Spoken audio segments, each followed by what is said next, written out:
Okay, this is Trophy Gold, the Hearteater's Hall. I believe that's the name of it.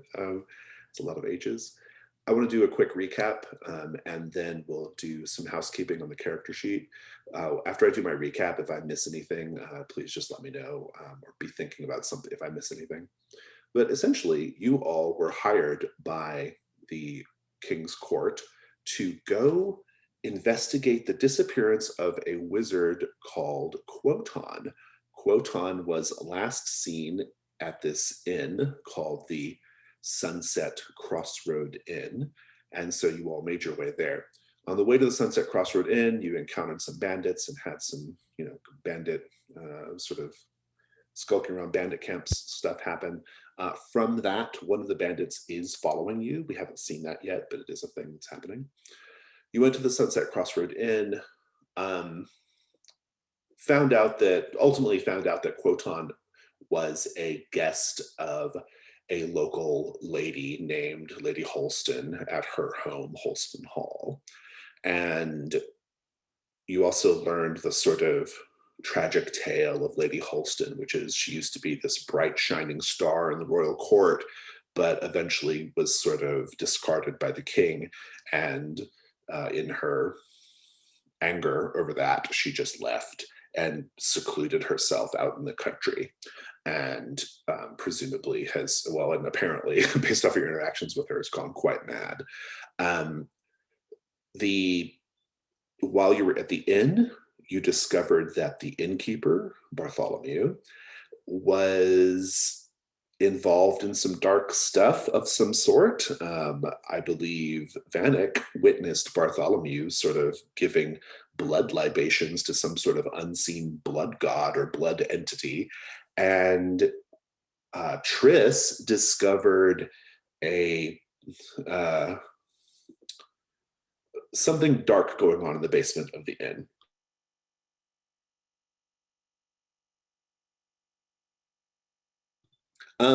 Also, Nima spoke with the bard while the bard was possessed by some dark entity. And so the tone at the Sunset Crossroad Inn shifted dramatically to be one of horror, and you all made the probably very wise decision to leave in the middle of the night. But you had some information, importantly, that Quoton went to Holston Hall. Quoton had a familiar, and that was good, valuable information. You made your way to Holston Hall, began your investigation of Holston Hall. The key pieces of information there are that you found the familiar, whose name I can't remember off the top of my head, but it's a bunch of letters and X's and F's and L's. Falgalatrix, maybe? Falgalatrix. You found Falgalatrix, and Falgalatrix basically said, I can't leave. Quoton's dead. His body is here, and I'm tied to this place until his body gets moved. And so that was a clue about kind of what might have happened to Quoton. You also discovered that the Holston Hall has two servants, Walter and Mildred. They're both very strange, especially Mildred. You also discovered that Lady Holston is very much alive and kicking. She's a very melodramatic character and very full of herself, and very excited that she might have an invitation back at court because you all found such a thing with the bandits and gave it to her. She has invited you all to stay the night, to enjoy a party to be held that night by her. And we basically left you all. She kind of, if we look at the map, she went to her rooms in Holston Hall. Walter went to go prepare your bedroom that you're going to be staying in. Mildred went off to prepare the food, presumably, although she wants like you all to catch something to cook, but there's a bit of a tension there because Lady Holston says we have plenty to eat here. There's no need to go catch anything. And you're all just there in the fountain hall. That's where we left you. Out of character, we saw that Lady Holston is in communication with Sarku, who is the sort of wretched, blood-sucking creature that you met during the Death Ziggurat adventure. We do have some set goals. The detached buildings set goal has the goal of learn how to please the blood god. The it would be the I have it backwards. It would be the west wing of the house. The west wing of the house set goal is enjoy a meal with Lady Holston, and the east wing set goal would be you don't know yet. So, and the ground set goal, which was to find Valgalatrix, you already satisfied that one. So, did I miss anything in the recap?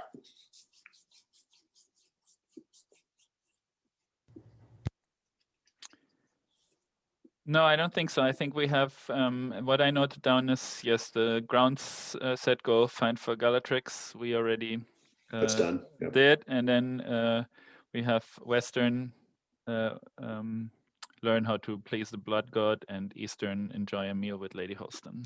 Yeah, okay, so I have that a little backwards. There's the detached area set goal, that's what I'm calling it, that little separate area. That's learn how to please the blood god. And then the west wing of the house set goal is enjoy a meal with Lady Holston. Okay. So, yeah. The east wing set goal, you don't know yet.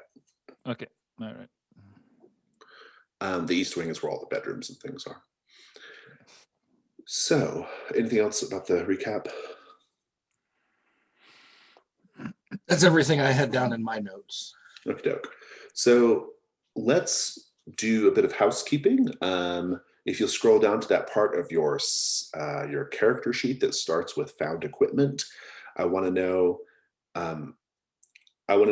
gold that you have, both either in money or in equipment, and then how many hunt tokens you have, how much ruin you have, any conditions, and what are your burdens.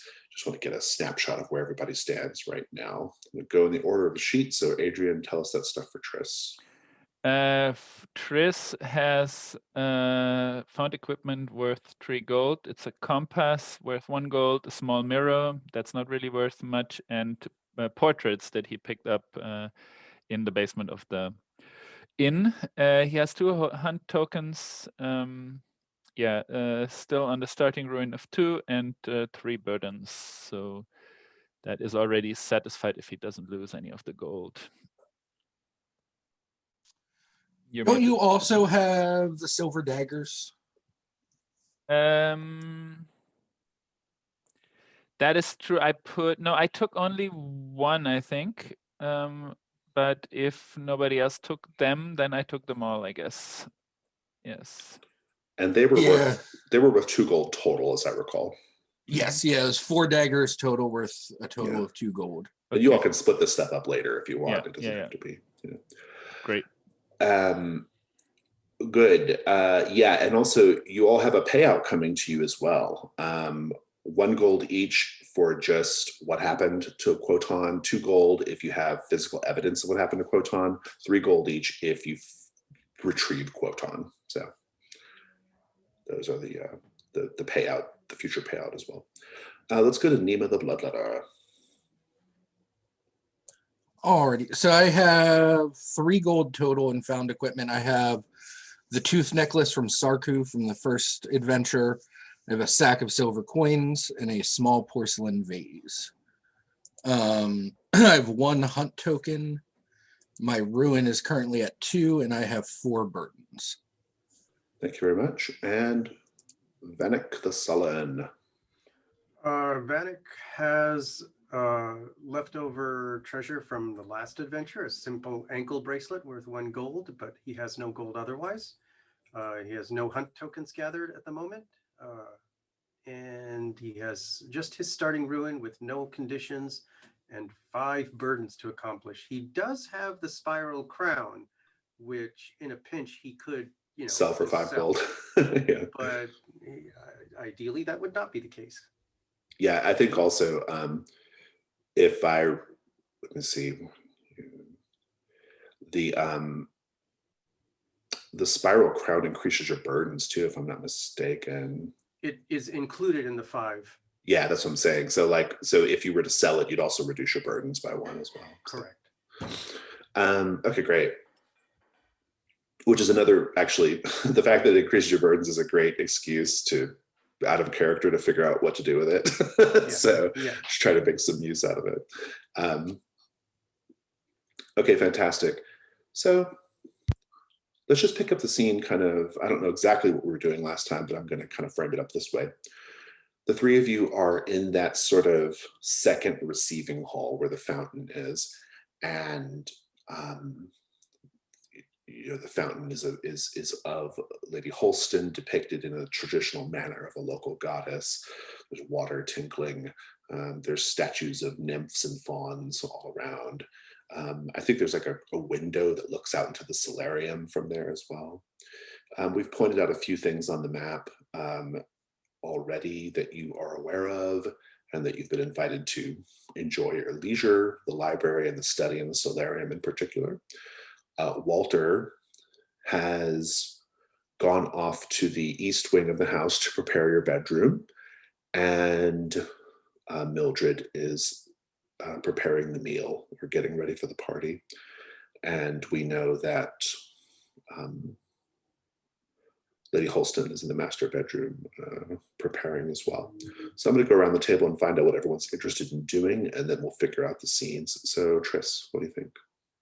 I'll also remind you that this is still a dungeon crawl. Like, you can still find treasure and spend tokens and things.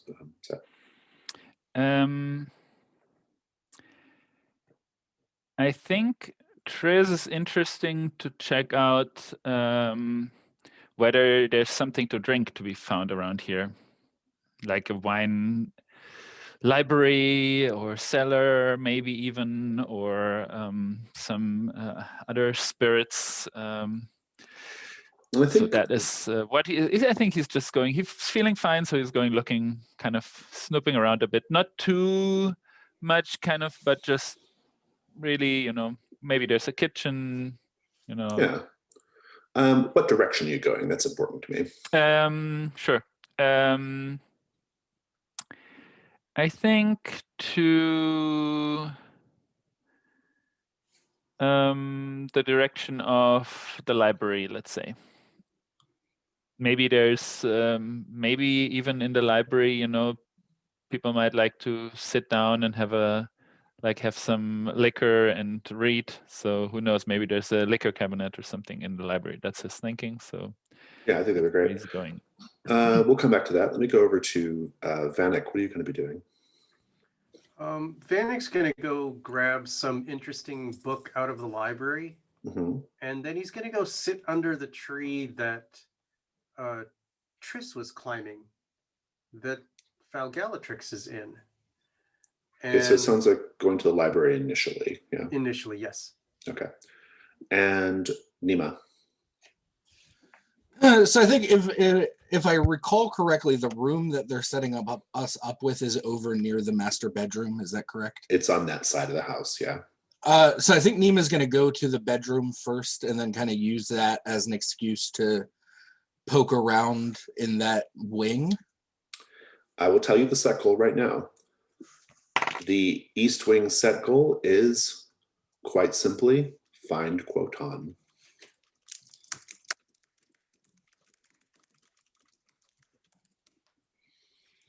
Spend 3 tokens and it's yours automatically. Otherwise, poke around. So that's where you're headed. Great. Let's start with the library. I think it sounds like maybe Tris and Vanek, at least initially, are going together over to the library. The library is, so the way it's arranged is on the walls, you have the bookcases with books, filled to the brim with books. And then in the center of the room, you have, in the very center of it, you have like comfy seating, like some nice, like sort of leather-bound wingback chairs and tables and things. There is a snifter of brandy there as well. And flanking that sort of central seating area are 2 long tables. One of the tables has a bunch of maps spread out on it, and the other is clear, but both are for like sort of sitting and doing research. You both arrive. Let's just have that scene in the library. Role play.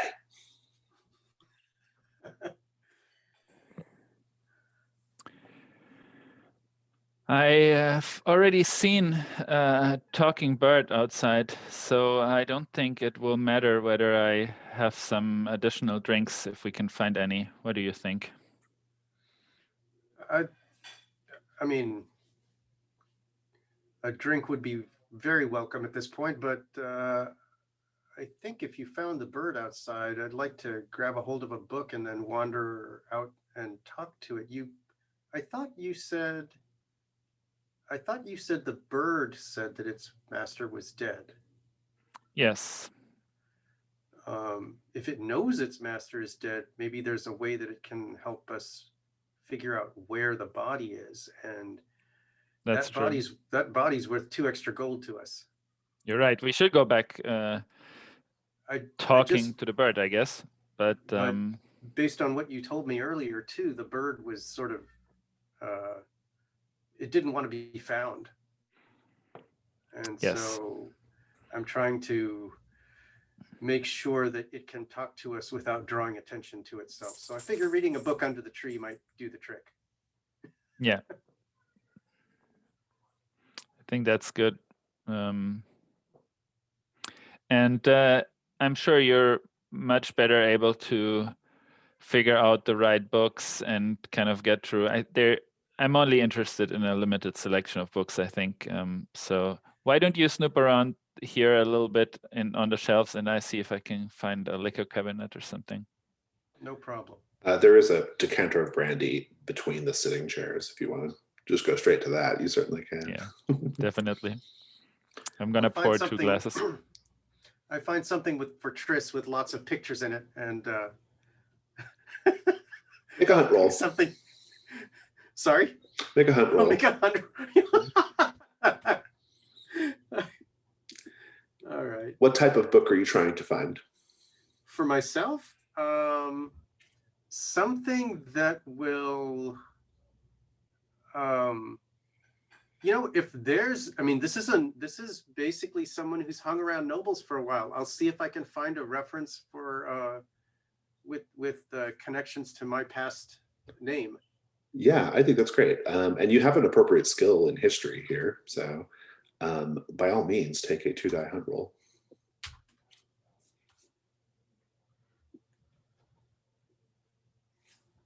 I end up with a 5. Take your token, and you also encounter something terrible. You're looking through the books, and you will find a book that generally satisfies, I think, what you're kind of looking for. But there's also a book that you see which has on the spine, it says, Book of Forbidden Knowledge, like in very big letters. And someone has affixed a piece of parchment to the spine with the words, "Do not remove," scrawled on it. What do you do?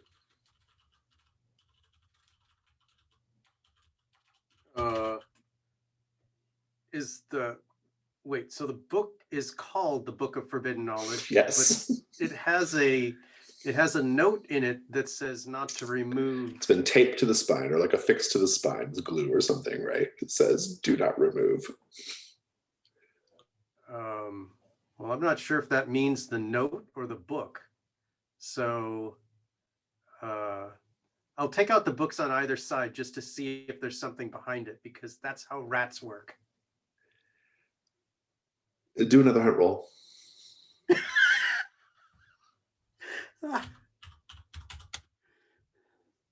Just a 1 or 2? Probably just a 1 this time, yeah. Or maybe layers, I don't know. Well, there's my 1 for you. If I get layers, I get to roll another die. But roll another one, see how it goes. I think layers is appropriate, since the way you described it anyway. Hey, there you go. Take your token. There's nothing behind the book that you can tell. Okay. Well, if there's nothing to worry about, then of course I'm taking the book out, because why not? Oh, I didn't say there was nothing to worry about. I just said there's nothing behind the book. You pull the book off the shelf, Okay. and a book, another book, not that one, flies off the shelf, smashes into the decanter of brandy, Tris, and sends it flying. Other books begin flying off the shelves and swirling around in a sort of sirocco of books, and they begin to form together into a sort of large 7-foot tall book golem that is there in the library with vague arm and leg shapes and torso shape. We'll come back to this moment. Let's go over to Nima. Nima, so to get to that part of the house, you have to go through the that hallway that is adjacent to or parallel to the dining room. You go through that hallway, cut through the solarium, and then on the other side of the solarium, that puts you into the east wing of the house. Is there anything you want to do before you get to the east wing of the house? I don't think so. I think, like I said, I think the first thing I want to do is kind of check in on our quarters. Sure. As soon as you step out into that hallway just outside the solarium door into the east wing, from that little room at the very top of the east wing, you will see that the door is iron. The rest that you've seen are like wood. This is a very like solid, plain iron door. You see Mildred coming out, and she's locking it back up. She hasn't seen you yet, though. What do you do? I think in that case, I might try to find a place to like. I'm guessing our bedroom is, or our rooms, or rooms are to the south. Yeah, they're like, if you go down that hallway, there's several bedrooms along the way there. One of those is yours. So I think I'll start heading in that direction, but go very slowly to see if like, I kind of want to keep an eye on where Mildred goes after she locks that door. She goes directly across to the room directly across from it. And when she opens the door, you kind of get a waft of like cooking. Like that's probably the kitchen. So. Okay. All right. So yeah, then I will just continue south then, and go to our bedroom. You get just a little bit down the hall when that first room, as you're facing it, that first room on the left, Walter comes out of that room and he says, "Oh, I'm still getting your room ready. Perhaps you could come back at another time." Do you have a time frame, perhaps? Oh, no. But well, bedrooms are for sleeping, really. And do you intend to sleep? I just wanted to see the space. I'm a nervous sleeper. I'd like to. I shall show you. Follow me. Very well. He takes you down the hall to that room just ahead of the master bedroom on the map there, and he opens it up. The room is immaculate. Like there's actually 2 beds. It's beautifully kept. Nothing is, nothing seems out of place. There's a wardrobe. There are 2 big 4-poster beds. There's a window looking out to the gardens.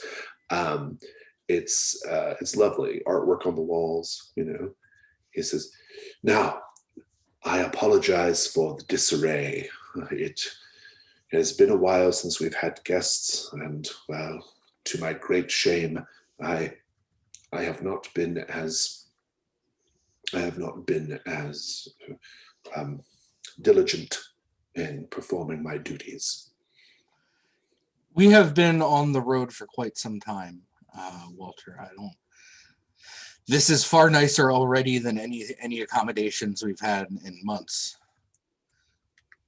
Are all of the rooms on this side of the house bedrooms, or?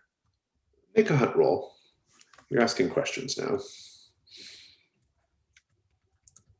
All right. I don't think I have any skills really that. Yeah, I think it's just a question, I think. Yeah.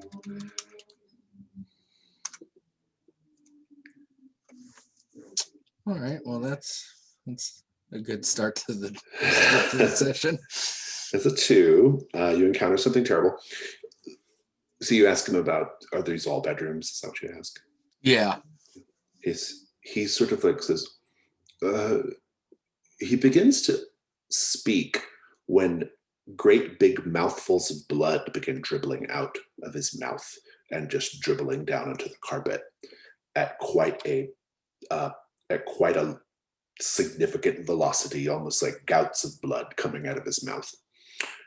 He's still talking though. He says, yes, well, Madam stays in the room next to this one, and then we have two other rooms for guests. This house in its heyday used to entertain many, many people. Blood just fucking going all over the place. Carpet, floor, dribbling down in front of his shirt. What do you say or do, or how do you react? That is a good question. He certainly does not seem to notice it, correct? He does not seem to notice it, no.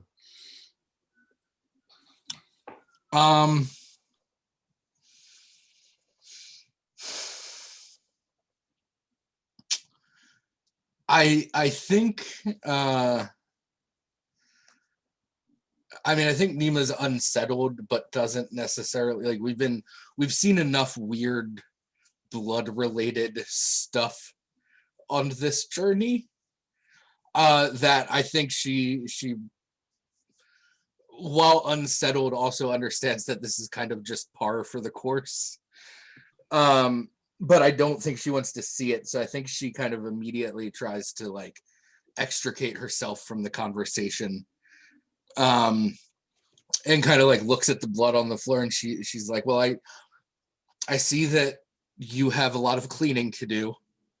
He looks down at the spot you're looking at and he says, oh my goodness. Oh. And he is suddenly aware that he has blood coming out of his mouth.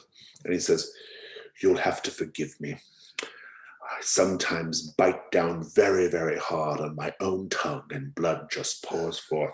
Don't you hate when that happens?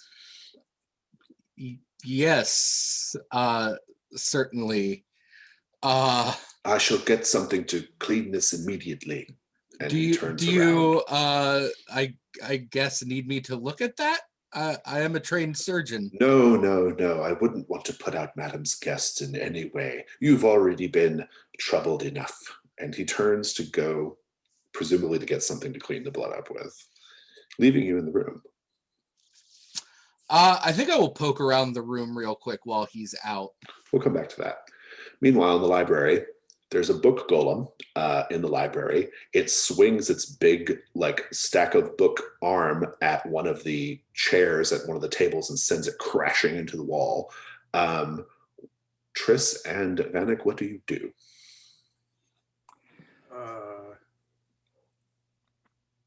I think I want to get out of the way first, acrobatically, as is my case, and kind of try to get behind a shelf or something to see, to have a better chance to see what the hell is going on there. Yeah, I think your acrobatic skill, I'll let you put yourself in the room wherever you want to be. That's fine. Okay. Like on the other side of the table or something. That's perfectly fine. Yeah, okay.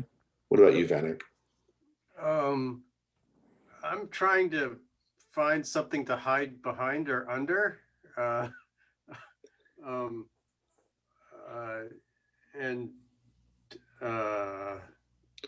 are two big tables in the room. Yeah.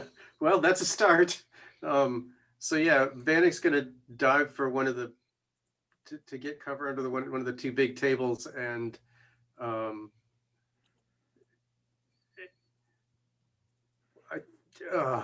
he's just cursing under his breath at the stupid book. You can get under the table, no problem. You hear the thing clumping in your direction. You have the smell of old books in your nose. The table goes flying off from top of you and smashes into a wall, exposing you completely. This thing is all business. I think Triss will call out, Vanek, do you have anything that we could use to, I think we need fire. Is there a fireplace in the library? There is, and it is lit. Great. Okay. Vanek hates to do this. Vanek is going to throw the book into the fireplace. I think you're combating this thing. You have accidentally discovered its weakness, which is fire. Maybe kind of obvious, I suppose. So its endurance of 10 is reduced to 9. But I like where you're going with this, though. I like that as an attack. I think that's great. Let's have it out. Describe how you're vulnerable and roll your weak point. Yeah. I'm only a puny flesh human compared to hard, made of wood paper.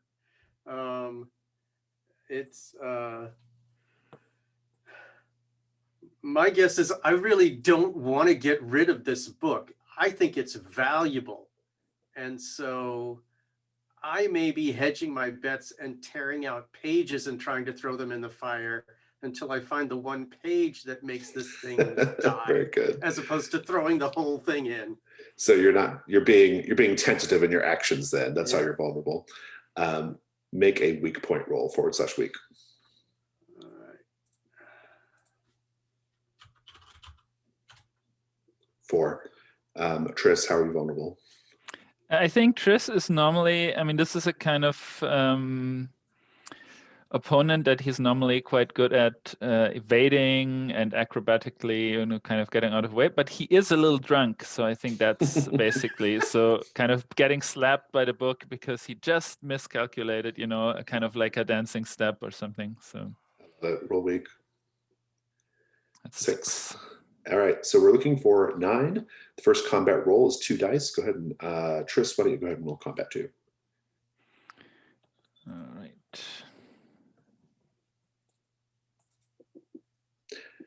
Just shy, but no one takes a hit though, so that's good. Let's have the first round of the combat.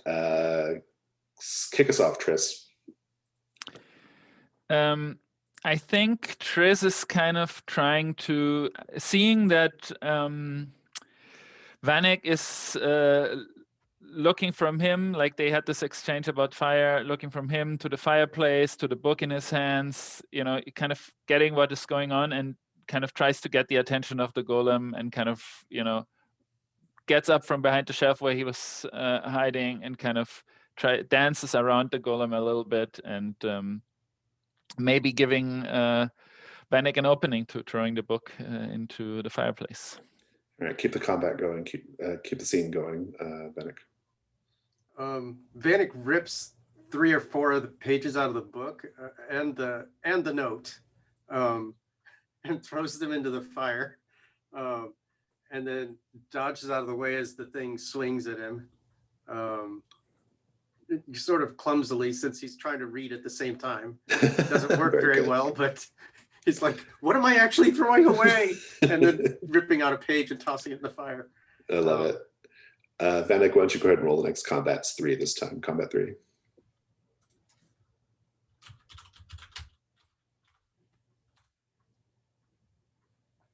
Not enough, and Vanek, you're taking a hit. Triss, keep it going. I think Triss is able to get out of the way of the golem and kind of dances around the shelves and, kind of these collected books are kind of after him, but he gets out of the way. But this creature is just too malleable and too much able to change its form and kind of reach around. And it's not really a foe that you can that has a single attention that Triss can kind of focus on himself. So apparently he is able to get away, but Vanek. The creature's, it's where its arm sort of is, a bunch of books like fly to the end of its appendage to make like a big, almost like a morning star of books around its arm, or like, you know, kind of at the end. And it just swings down at you, Vanek. Unless you're spending armor right now, it wallops you and sends you flying. Is that the 4 I just rolled? That's because of the 4 that was rolled. Yeah. Yeah, I spent the armor.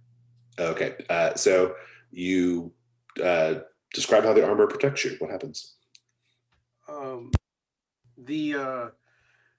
Basically, I have all of my books and my own personal books and bedding strapped around me, and as the creature strikes at me, it basically rips them all apart, and they're scattered around and mixed in with the library books. Nice. Triss, give us the next roll. It is 4 dice this time.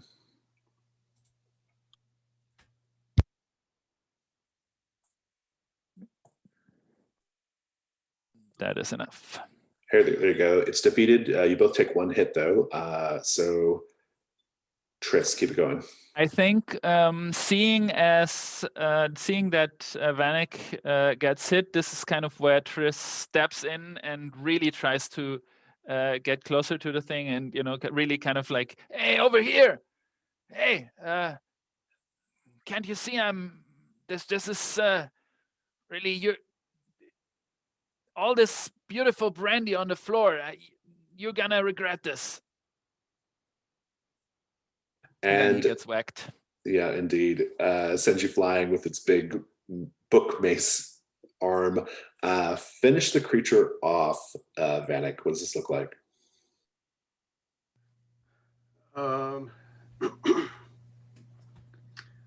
In the midst of all of the books flying around, my guess is one of the book that I'm holding has fallen down also. I probably lost my grip on it, and grabbing a hold of it along with one of my own books, unfortunately, I've probably thrown pages from it as well as pages from my book ripped randomly into the fire as it conks me a good one on the head, and my hands and the pages are stuck in the fire at the same time.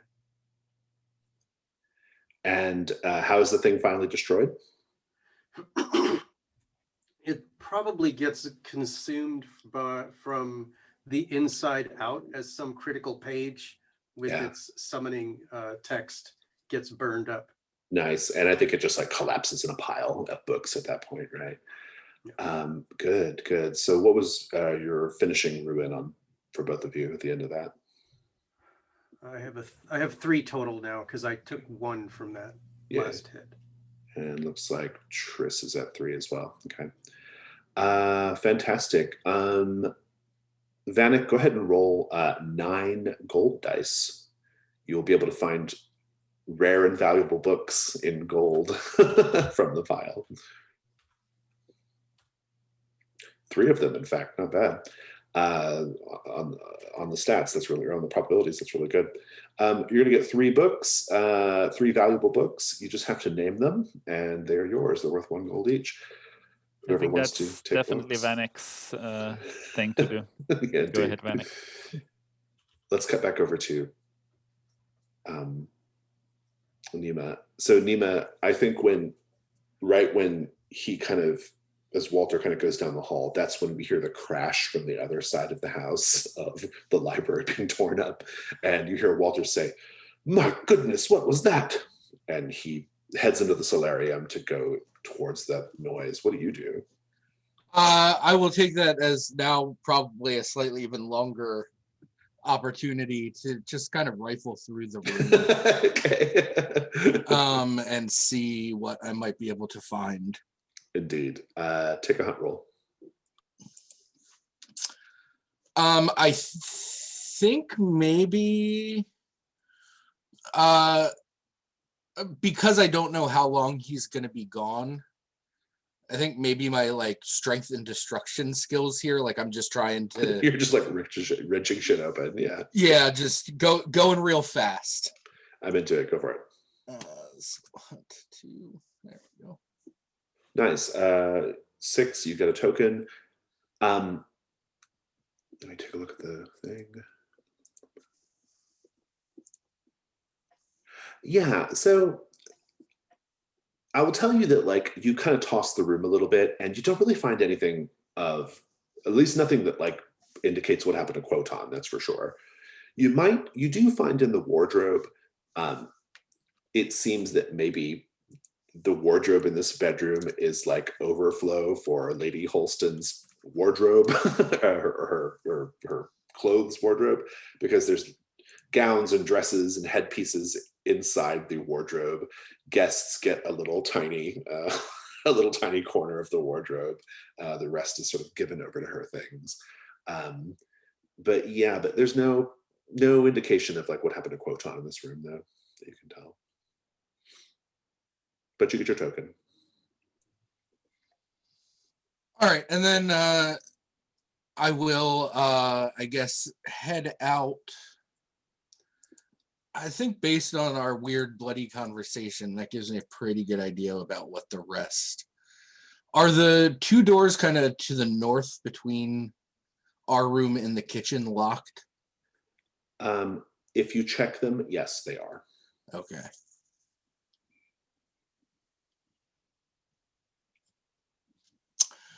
I think at that point, then I would probably head towards the library to see what all that noise was. Yeah. When you walk up towards the door to go into the solarium to make your way to the west wing of the house, you definitely hear something scratching on the other side of that iron door that Mildred came out of.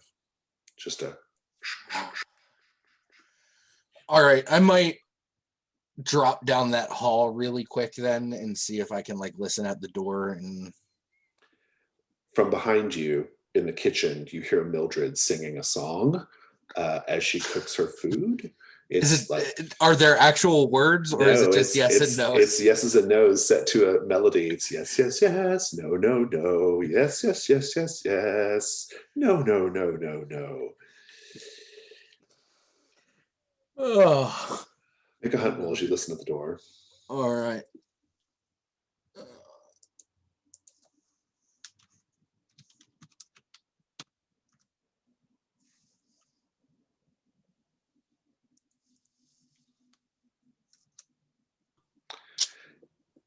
Take your token, and you encounter something terrible. On the other side of the door, you hear.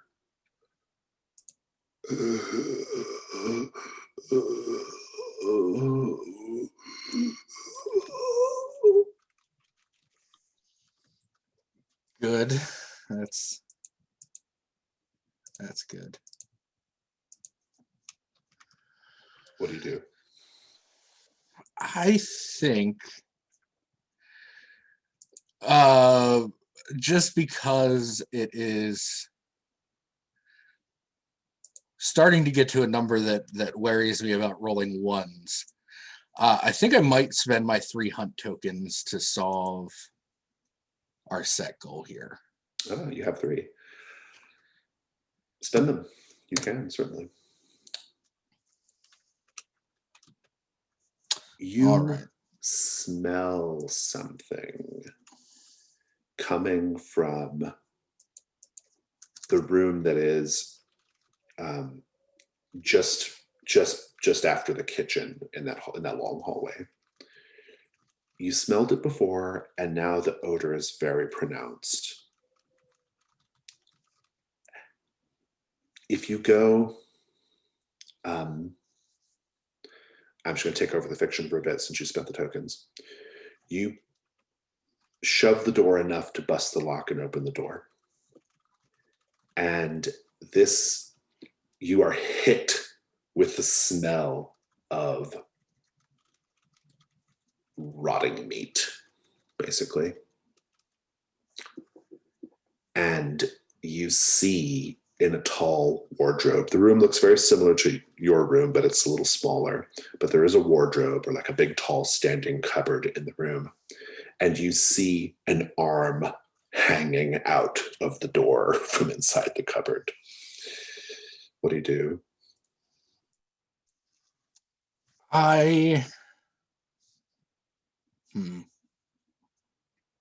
We'll come back to it. Let's cut over to the library.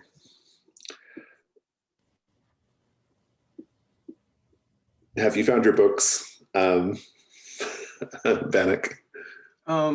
Yes, but I have not named them. I simply put three valuable If you books. haven't found the tree, I think then Triss might have actually found one, kind of like a description of the best wines. Okay, I'll make sure. And maybe he is picking it up maybe as a present for Bartholomew. Very good. Okay. So it's like wines. Let's say it is called Valanti wines. Very nice. That sounds all right. delicious. Are you keeping that book, Triss? I think so. Okay. So you've got two valuable books there, Vanek. Okay, that works for me.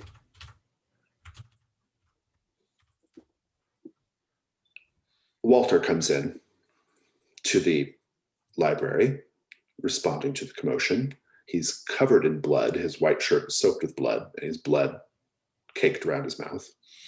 And he says, "Oh, I do apologize at the state of this place.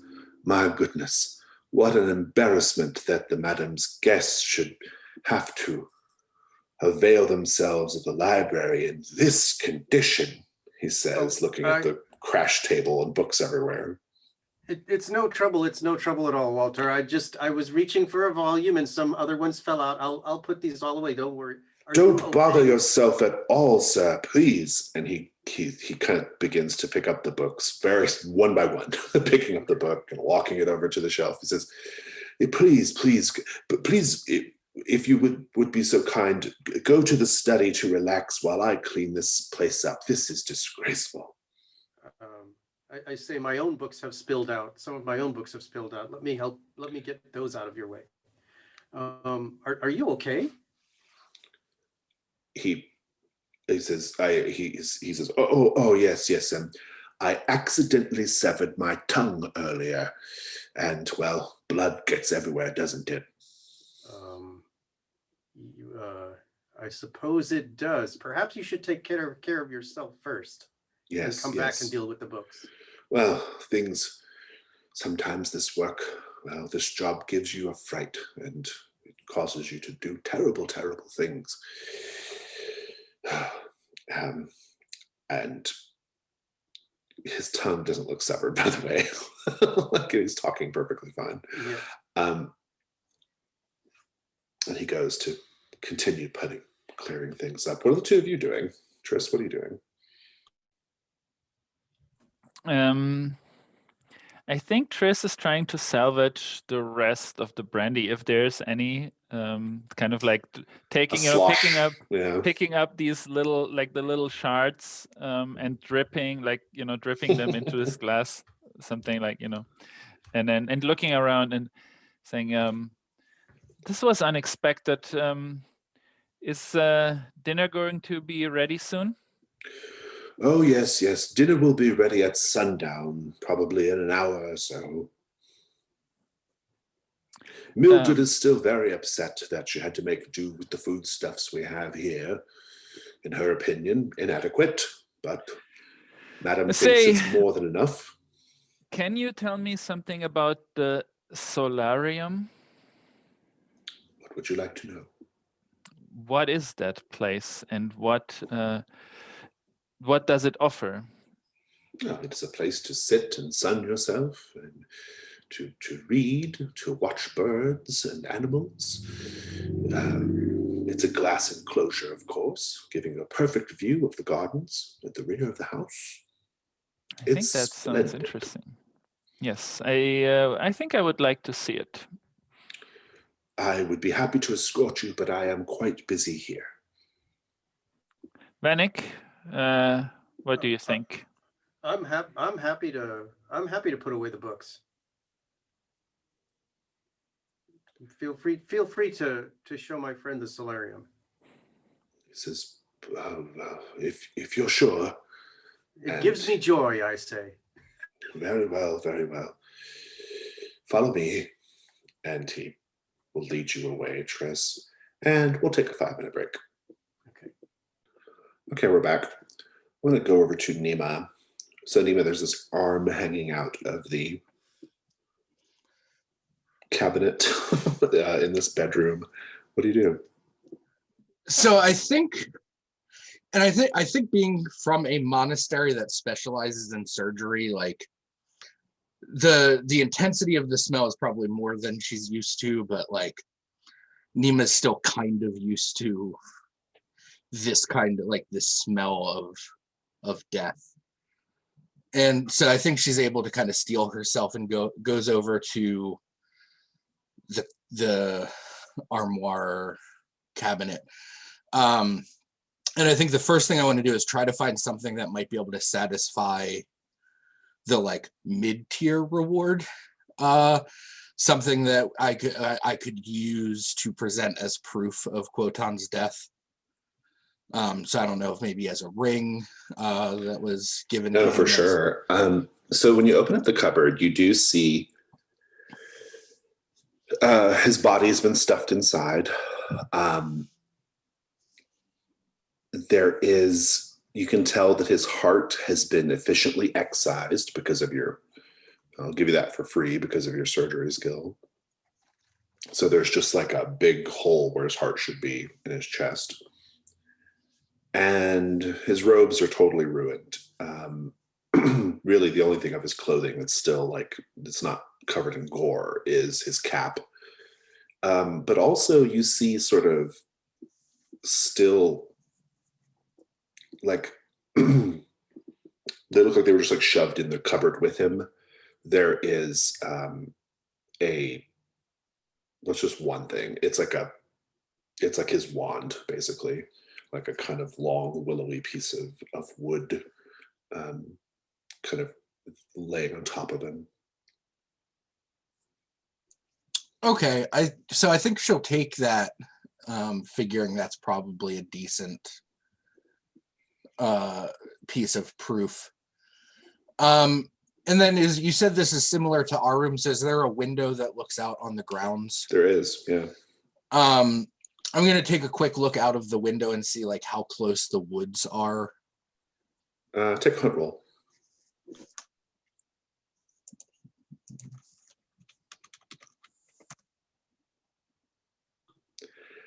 Right. You encounter something terrible. No token. I don't know how terrible it is, but you look out the window and you can see that there's someone sneaking around out there. A young person, you don't recognize them. You might vaguely recognize them as somebody you glimpsed back at the inn, possibly, but it's a little, it's at this distance, it's hard to say. But they are definitely like creeping around the shrubbery, poking their head out, looking at things, and kind of making their way around the outside grounds. What do you do?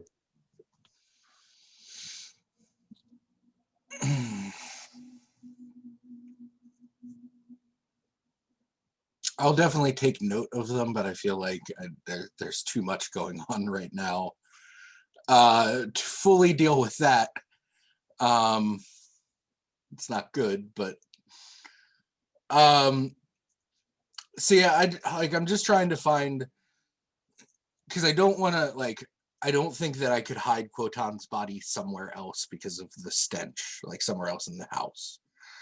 So I want to see if maybe I think there's a way to like get his body out of the window and maybe into the woods. That's not impossible. I mean, you could definitely probably chuck his body out the window. I think that's fair to say. Yeah.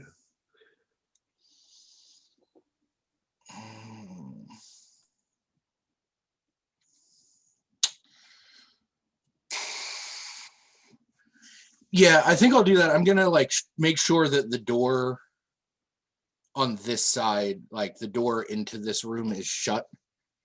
And kind of try to like, I busted the lock up a little bit, but like try and like push it shut. And then I'm gonna try to get Quotan's body out the window. Okay, so you're stepping out to the hallway right now, though, getting the door to this bedroom closed up, right?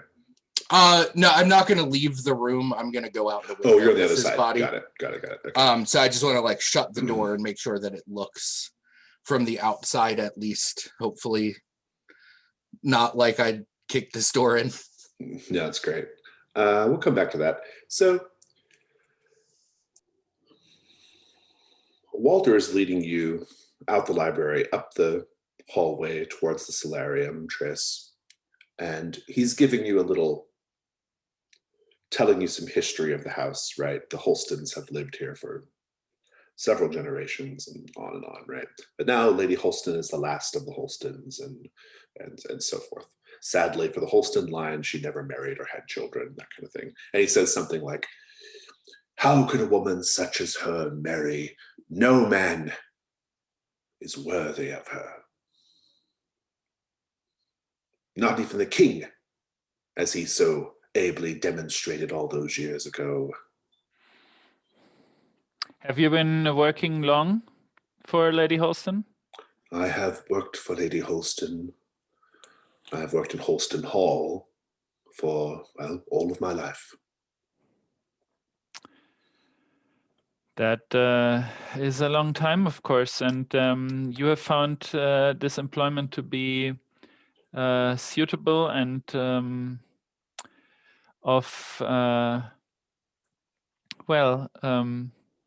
of interest to you all those years?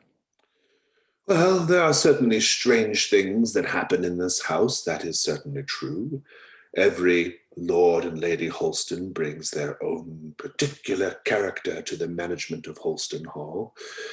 Lady Holston, for example, has very, very unusual appetites, and we do our best to accommodate them. But yes, I do.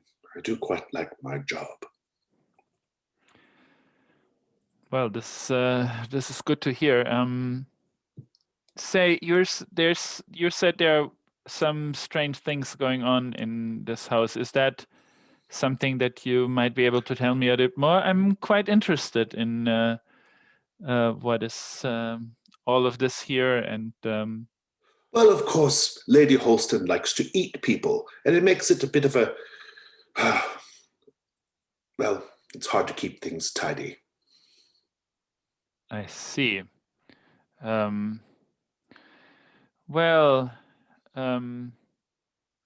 I assure you, though, that she probably doesn't have any carnal intentions with you. I'm glad to hear that. So, who was the last guest to these feasts, if you can tell me? Yes. That would be the court wizard Quotan, who was here a number of weeks ago. Dreadful guest, dreadful. He and the lady, they had a bit of a falling out, and well, I shouldn't be gossiping or spreading rumors, but let's just say she won the argument. But I think if Lady Holston wants to get back on the good side of the king, maybe that might have not been the most favorable thing to do, to treat the court wizard in this way.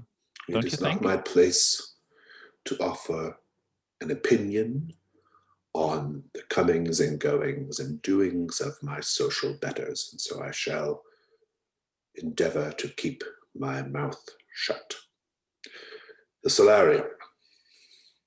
Please, if you need anything, don't hesitate to call for either myself or Mildred. Thank you.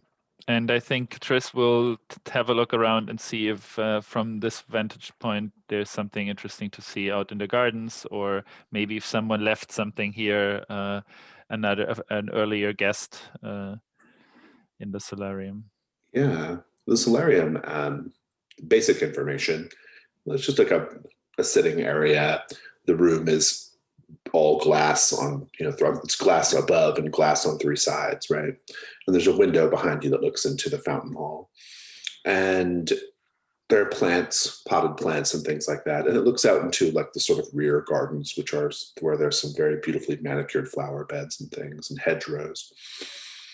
You can take a hunt roll if you want to try to find something more interesting. See what you can see. I think I want to take a hunt roll, but I also want to spend a token to maybe find a golden ring or something left by another guest before. So yeah, both of course. You can spend that token. So you will. And that's good. Sorry. Oh no! I'll tell you what you find. Give me a moment.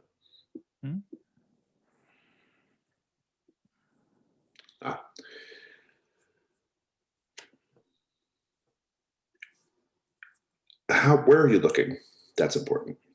I think so. There seems to be a place where people where people sit to look out at the gardens, and so I'm kind of checking if if it's a bench or anything under there, or in the crevices or somewhere. Oh yeah, that's good. Yeah, in the crevices, you will in fact discover what appears to be like a brooch, a gold brooch in the shape of like a tortoise or a turtle. It has a couple of very small semi-precious gemstones where the eyes should be, and it's worth 1 gold. Oh, this is interesting. And then I continue to have a look around outside to the gardens, and if I see anything interesting from this vantage point. You can take a hunt roll now if you wish. Yes. That's a 3. Encounter something terrible. Just keeping up with what was... you're seeing the second part of that person sneaking around outside. You see this person, young, you don't recognize them, a little grubby looking, sneaking around, poking around the hedgerows, kind of trying to look into the, into the solarium, but it's easier for you to see out than it is for him to see in, right? What do you do? Is it? Let's see on the map. So is there a way to go out to the garden from here? Because it doesn't really... There's no door, is there? But it would make sense there'd be one there. So yes, I'll say there's a door there. Okay, so yeah, I think Triss is going to go out and see whether I can identify whatever's going out there, who's that person and so on. Awesome. To be fair to the author of the dungeon, that space is blank. So I just made it a solarium. Yes. So you just step out there? Yes. Okay, we'll come back to that. Vanek, what are you up to? Vanek is carefully putting all of the books away, and he will gradually encounter the 2 volumes of value and tuck those away in his pack. Very good. One of them is likely personally valuable, but we'll get to that later. The other one is probably generically valuable. Right. And he'll get everything squared away and then just sort of collapse into one of the chairs, both having forgotten what his original purpose here was and having suffered a good conk to the head. Indeed. And if there's another snifter of brandy about, there's not. Perhaps in a cabinet, he'll look mournfully at the decanter then, and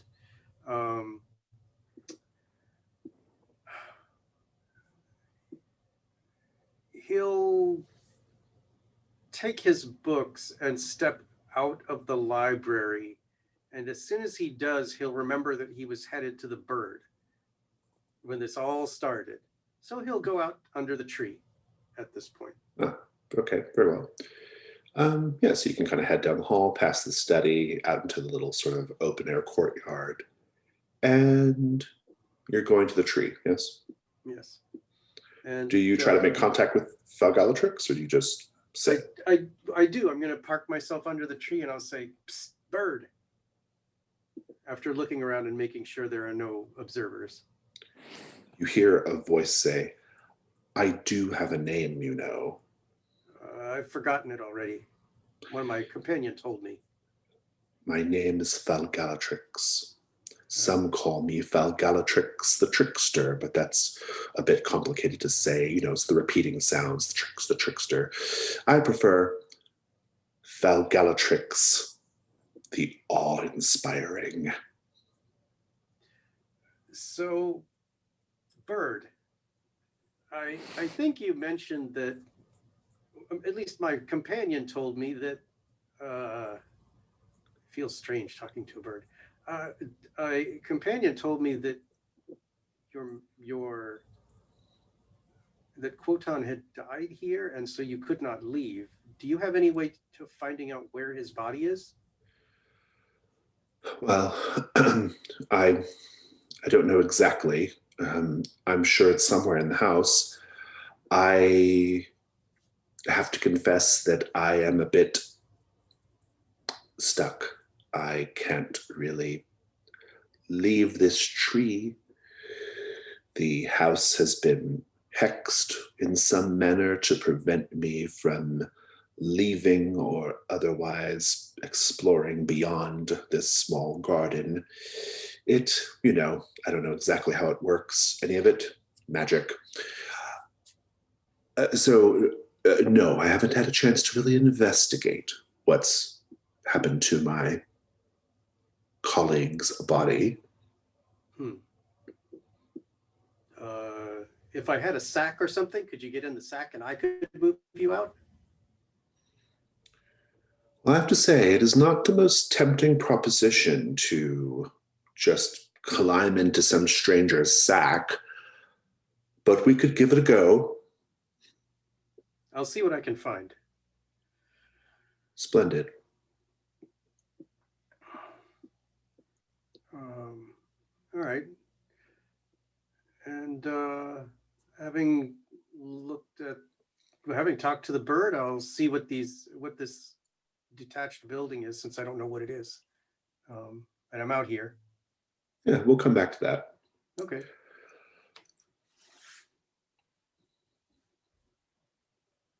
So, Nima, your plan is to chuck the body out the window? Yeah, I'm gonna make sure. I'm gonna see if I see that person sneaking around at all. Just keep an eye out to make sure that they're kind of elsewhere. By the time you get around to it, they've already gone to the back of the house. And then I'm gonna throw the body out and then climb out the window and try and get it like hidden somewhere in the woods. Okay. Let's have a risk roll to like hide the body. I think that's the risk roll here. Merwin and Adrian, any idea on what could go wrong here? Our friend that likes to speak in yes and no will surely be around to find Nima. I don't know if the mystery person is a good person or a bad person, but if that mystery person's wandering around outside, they could certainly come across Nima, especially since she's got a body to haul along with her. Yeah, I'm gonna say that. Yeah, I think it's. I'm gonna keep my idea simple. You get spotted by a servant, Mildred or Walter or otherwise. Let's talk about your dice. So, what do you think about for your first light die? Any skills or equipment that are helpful here, or the environment, I suppose? Yeah, I think I want to. I think I want to try and use plants maybe to, like, I'm gonna kind of try and find a hiding place for this body, but I want to find like maybe some plants that I know tend to keep animals away. I think that's more appropriately using the environment rather than the skill necessarily. But regardless, you get your die. So. Second light die, Devil's Bargains. No matter what, you have to deal with a zombie deer missing its heart.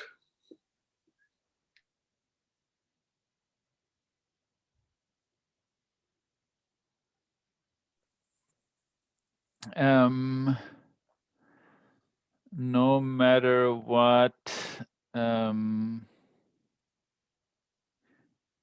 while getting out there, you step on another heart on the ground, whatever that may call on or bring about. Maybe the deer it belongs to. Merwin, do you have an offer? Sure. No matter what, you can't move all of Quoton because he falls apart. That's good. That's very good. Piece of pieces. All right. Those are interesting options. Yeah, I do like the idea of Quotan's body falling apart, but I think as a player, I want to see a zombie deer very badly. Okay, fair enough. So I think I'll take that one. You got 2 light dice, and I don't think you're at dark die yet. So go ahead and just roll risk 2.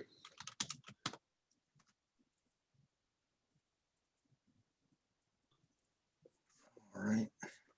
That's a 5 light. So you are going to succeed, but with a complication. I think the complication is going to be the zombie deer gets the jump on you. If you'd rather avoid that, you can add a dark die and try again.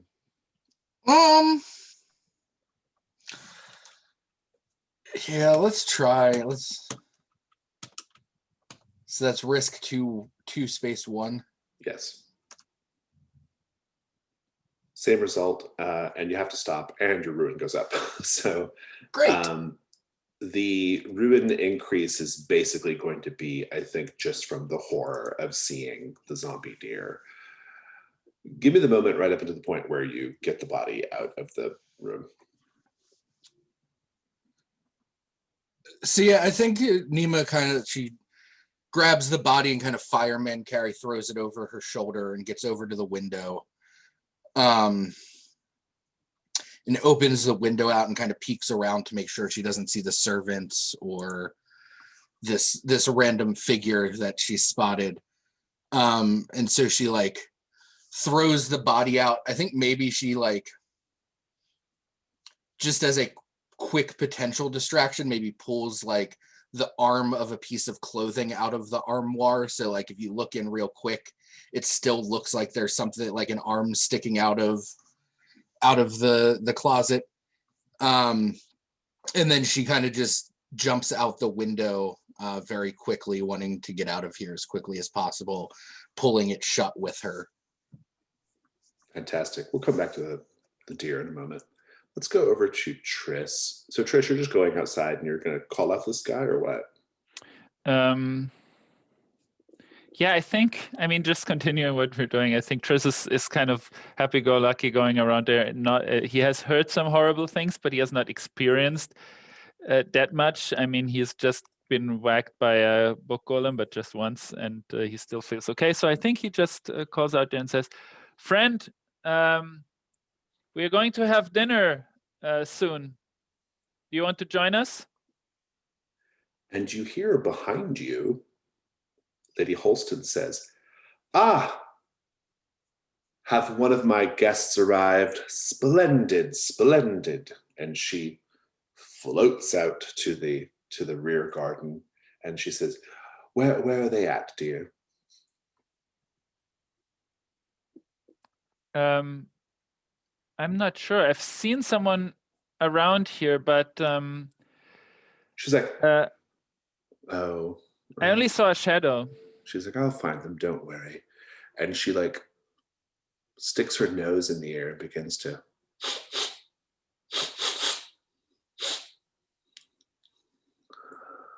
here we are. And she rounds a corner of the hedgerow, and right there is this young kid, filthy, poorly made traveling clothes, probably 18, 19 years old, there, crouched down, and she says, Well, you don't really look like you're dressed for my party. You certainly could use a bath. Come with me. I can't have my guests in such a state. And she goes for his hand and he seems like very like, I don't know what to do right now. He even looks at you pleadingly, Triss, like, what is going on? What do you do, Triss? I think Triss says, lady, I've heard that,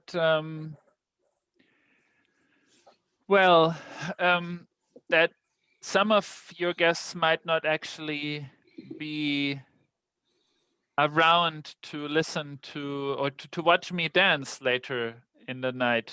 And that would be a pity. Don't you think that all available souls should first see the two of us dance like you had promised?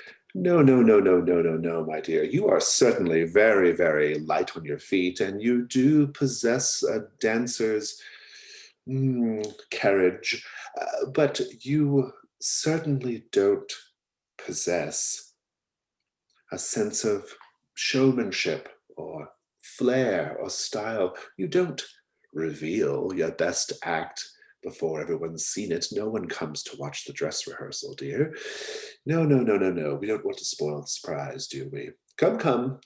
The water in the tub is still hot. We'll get you cleaned up. And she's whisking him away. I think Triss will let that happen and go try to find Nima and Vanek. You, from your vantage point in the rear of the garden, you see a deer walking out from the tree line on the east side of the house, east side of the property. The deer is not graceful. It's sort of rickety and bobbing and swaying. And it's making a kind of quite a wretched noise coming out of its throat, like a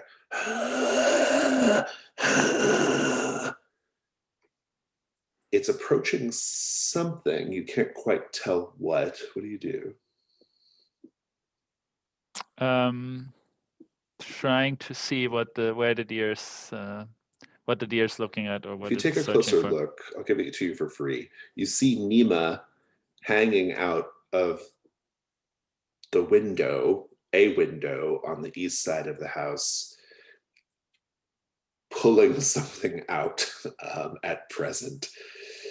What do you do? Nima, can I help you? And I think I'm walking over there and trying to avoid this deer if possible. The deer puts its antlers down and charges. And this is just as Nima and the body get down on the ground. The deer points its head down and just makes this terrible, like kind of noise, and like lunges forward toward the three of you, meaning you and Nima and Quoton. It's a very Weekend at Bernie's kind of thing with Quoton. He's sort of half hanging out the window still. What do we all do? Nima. I think I'm first gonna like yank Quoton's body the rest of the way out of the window, and then kind of try to spin around with my walking stick. Indeed. The thing charges. Triss, what about you?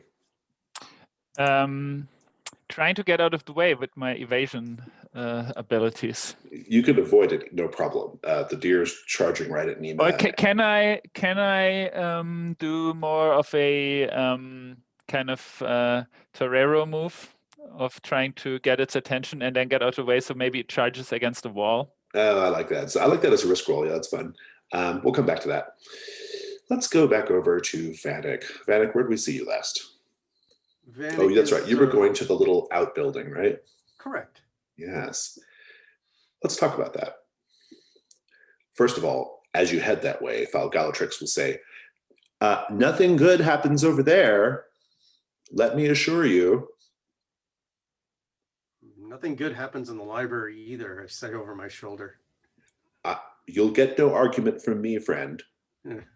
This place is shit. Pure shit. You should leave.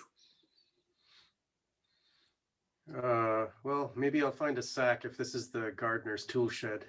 I checked the smaller building first.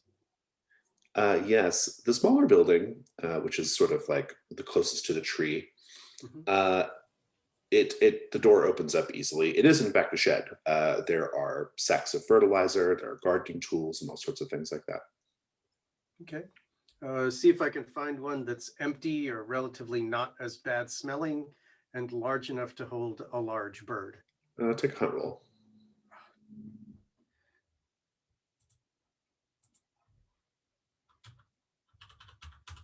Just one? Unless you have an applicable piece of equipment or skill. Let me take a quick look at my skills. If you have any open slots on your equipment, you might find something helpful in there. Yeah, I haven't gotten, well, I have open slots, but I can't think of anything offhand, so I'll just do a hunt one. Got a 4. Take your token. You are able to find a sack like that, no problem. You can tip out the fertilizer and you have a sack, easy peasy. You do hear something in one corner of the shed in the darkness. It's very poorly lit. You hear a sort of like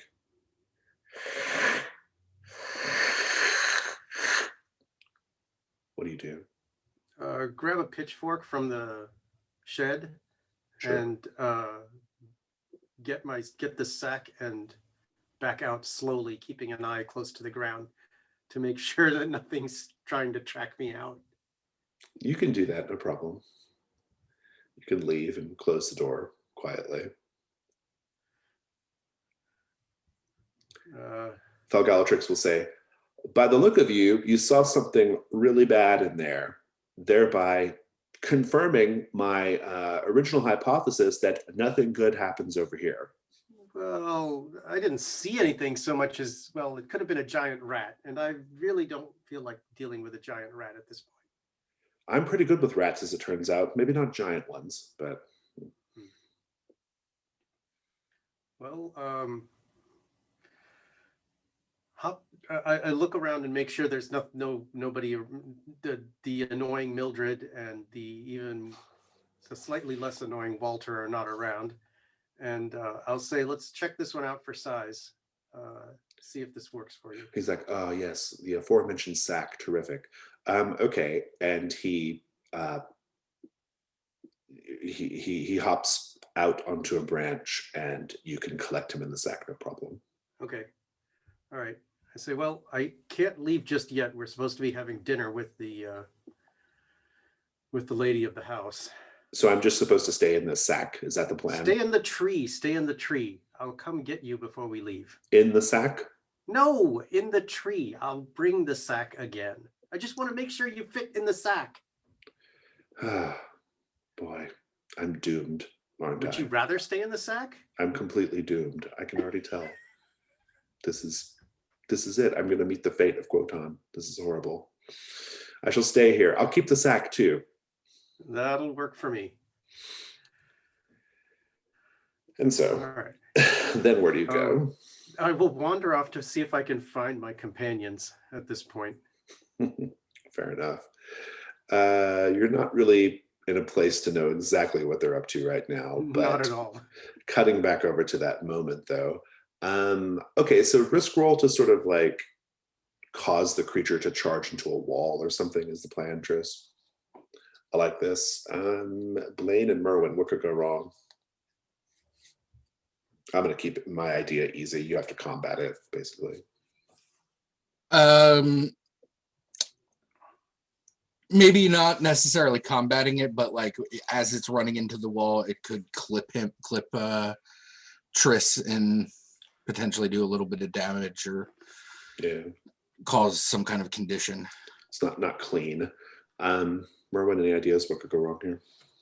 in the spirit of our slight tendency towards comedy in this horror adventure,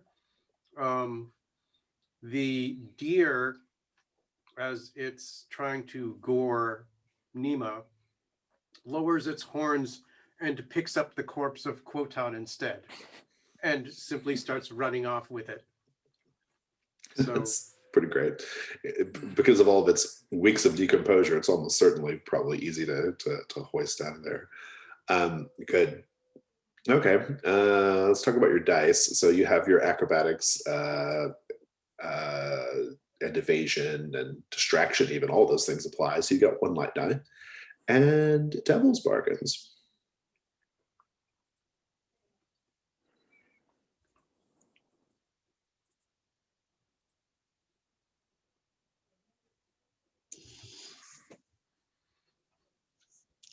I don't love this one, but it makes enough noise that no matter what, someone inside is going to hear us. The house is roused. No matter what, you're going to get like a good glob of zombie juice in your mouth.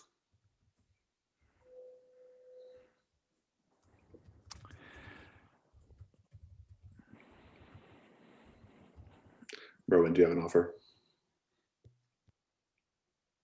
It's okay if not.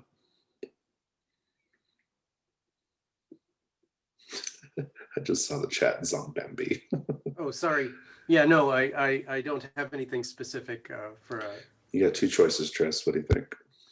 I think I'm gonna take yours, Jason. I think I would also like the gets off with Quotan's corpse, but I think because this is not really something we want, it might be a bit of a slapstick as well. We'll see, but I think that's a good. If this is this goes wrong, I think that's good. But I don't think it would be a good devil's bargain. But I think getting a bit of the zombie juice into Tris's mouth, I think this is something that could happen to him. So I think I'm gonna take that devil's bargain. 2 light, 1 dark. Go for it. Okay. It's a fail so far. You can add a dark die too. It was a 2, 2, and a 1. 1 on the dark. You can add a dark die if you wish. I can help too. That's true. Would you like to do a help die? How are you helping?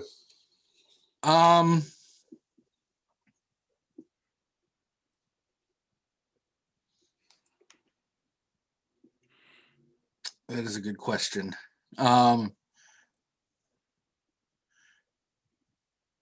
I think that maybe since it was originally charging at me, like I'm kind of still in the trajectory and I'm kind of helping with the like getting it to go in the direction of Tris so that Tris can kind of pull this trick off. Okay, I like that. Roll a weak /weak. Hey, there you go. That's the help that you want. 6 light. All right, so your result's a 6. Full success. Describe it. Yeah, so I think it really works exactly like Tris. This is another kind of half-drunk idea that Tris had, but he saw this kind of opening where the deer was suddenly charging at him, and he saw that it was kind of positioned in a way that he could get between it and Nima and the corpse, and he could kind of move towards the wall a little bit away from Nima and the corpse, and then step out of the way in the right moment. And so the deer just crashes headfirst into the wall and probably lies there. I think as it hits the wall, it hits with an impact that basically causes its neck to kind of explode. It collapses and explodes, and you just get this like spray of like bile and blood right inside your mouth, right underneath your lower lip. And I'm going to give you a condition, which is going to be revulsed.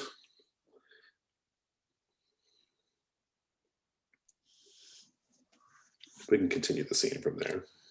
So I think immediately once that happens, Nima kind of finishes like pulling the window shut and looks at Tris and says, and motions to the body on the ground and says, I have found the wizard. It looks like it, but he's not in good shape. I think what the bird told us is probably true. Do you think we Yes. can do anything for him, or is that everything? Is that it for him? I mean, if there are people at the courts with magics, maybe, but there's nothing that medicine can do at this point. I did see someone sneaking around the property, which feels like potentially a good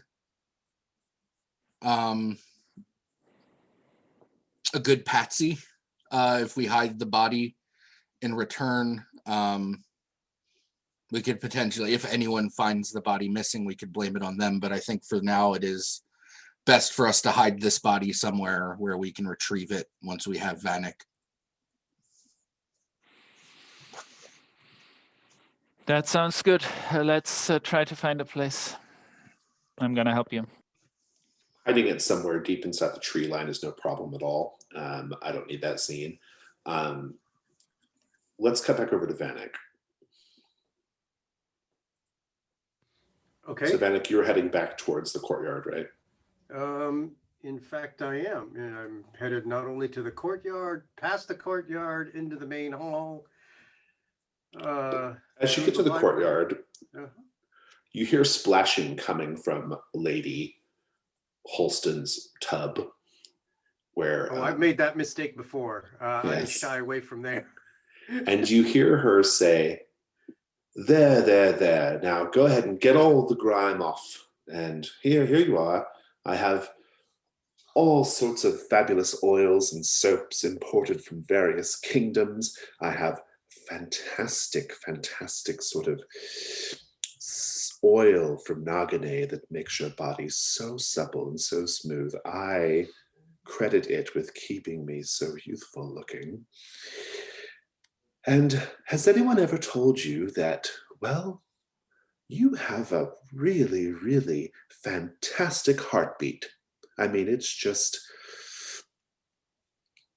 vital. It's fast. It beats furiously, like it does in the chest of the young.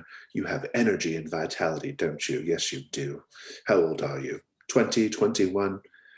There's no response coming from whoever she's talking to. Vanek, what do you do?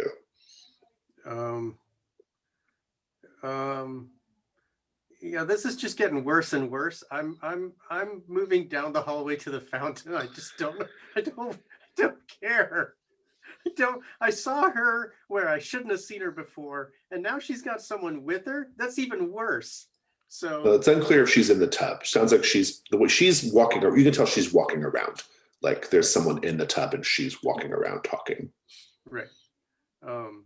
But that means that's someone else I have to see naked that I don't need to see naked. So it's not like Vanek's a prude or anything. It's that, people go and have a bath to have a little privacy, and he kind of made that mistake once. So inside the fountain hall, you see Mildred. Okay. She has in her hands a great silver platter of ribs, just a big, racks of ribs, several little racks of ribs. And she says, yes. I say, that looks like dinner. Yes. It looks good. Yes.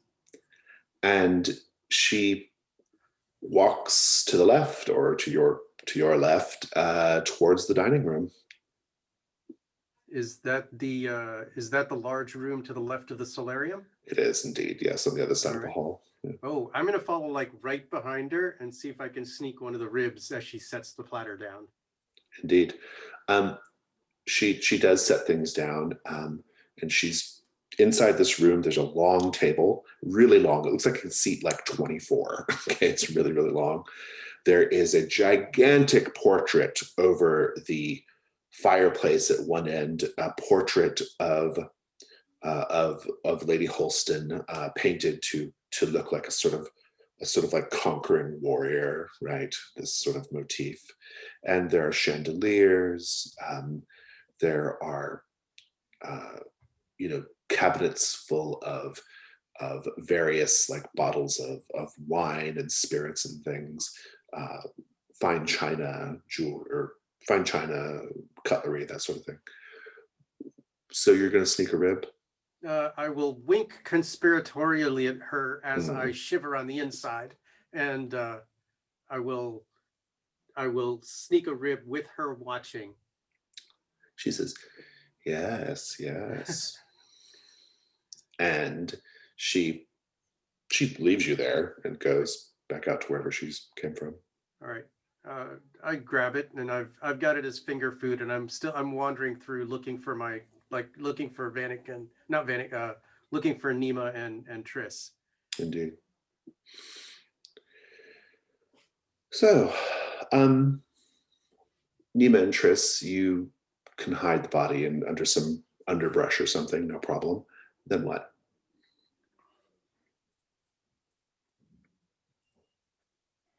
I think there is at least one person in this house that will not dine with us, but that we will be expected to dine on, and I don't think this is something that I would like to see. Would you like to find Vanek and we should do something about it? Yeah, I do not think I would like to stay for dinner based on what I've seen and heard around these halls. So I think that at the very least we should retrieve Vanek and leave. I don't know if we want to do anything else. Well, I saw a young fellow that I think the lady has taken an appetite to. I think I would like we should to take him with us. Yes, we should gather him and the bird as well. And I suppose if anyone tries to stop us, we'll cross that bridge when we arrive. You hear the sound of singing and lyre playing coming from near the front of the house. It's the bard from the Sunset Valley, or the Sunset Crossroad Inn.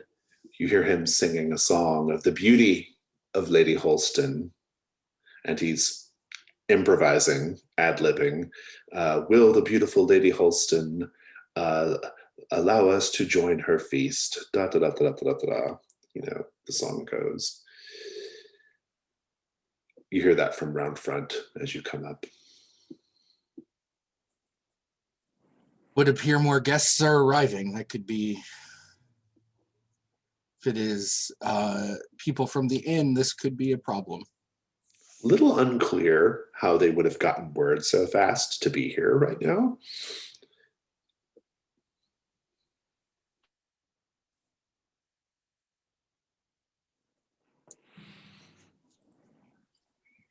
Well, I suppose the first thing we should do is find Vanek.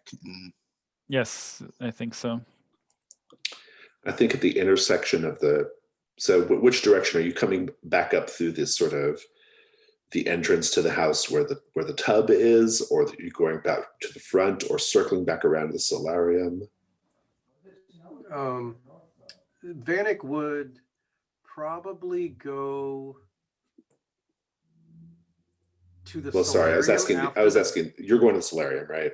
Vanek would go to the solarium because that's where Triss said. Right. So are Triss and Nima, are you all going back towards the solarium as well then? I think that makes the most sense, especially if we hear new visitors in the front part. Yeah. It would look potentially very suspicious of us to just come strolling up there. So I think the solarium is probably the safer bet. And you can get to the solarium, no problem. That is the direction that Walter and Mildred have to go. They have to cross through it to go from the kitchen to the dining room. So you have a moment here with just the three of you, but you may have to make plans quick. Oh, hey, I found you guys. Yes, we found the wizard. Oh, well, that's good. He is quite dead. That's not so good, but we knew that already. Yeah, we it was not pleasant to discover, but it was not necessarily a surprise. We have hidden his body in the woods for us to collect. Well, the bird can't leave on its own power, so it told me. So I found a sack for the bird, so maybe we can carry it out. Excellent. So we should take the bird. Triss has told me of a young person that had been skulking around the property that Lady Holston might have untoward desires towards. I think she's indulging those at the moment, maybe. Did you pick the in rib, bath. by the way? Oh yeah, I have a rib in my hand. I'm gnawing on it. But yeah, I think the lady is indulging her desires at the moment in the bath with that person. I dodged clear. I really have no interest in. I fear that her desires might not be of the carnal sort that we are used to. I think Another definition of carnal, perhaps. I think she might be interested in eating him. What? I think so. I had a little conversation with our housekeeper, and he told me that the lady likes to eat people. What? This is a weird house. Nima's gonna look at the rib in Vanek's hand. Vanek has slowly stopped chewing and will hold the rib a little bit away from him. Does Try to remember what the rest of the platter looked like. Does it look can I tell if it's human or animal? It's small, like a pork rib. Okay. So there's at least a chance it's not a human rib.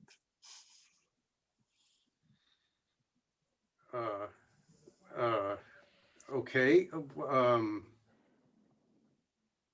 We'll just say it's a meat rib.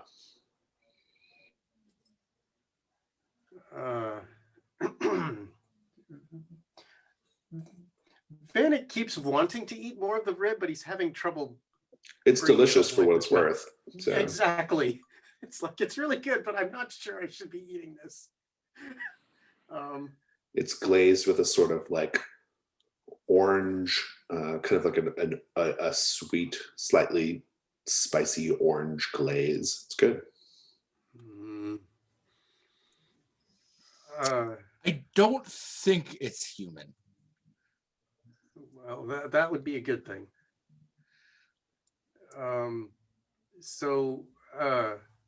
It would be easy enough for us to leave with the bird. It would be much more difficult for us to take a person out, especially while this conversation is happening. Walter and Mildred step into the solarium from the direction of the kitchen. They have covered silver trays in their hands, and Mildred looks at the half-chewed rib and she says, "Yes." Vanek nods. Starts off nodding enthusiastically and then drops to tentative. Walter says, "You see, I told you, Mildred. The food stores we had on hand were perfectly adequate, even more than adequate for our guests, and there was no need at all to go out and hunt an animal." And they're continuing on. He says, he sort of like has the tray and he says, "If you'd like to steal a little something, I won't tell." I lift up the cover off the tray. "Ox tongues," he says, "jellied ox tongues. and there are sort of tongues neatly laid out on leaves of lettuce.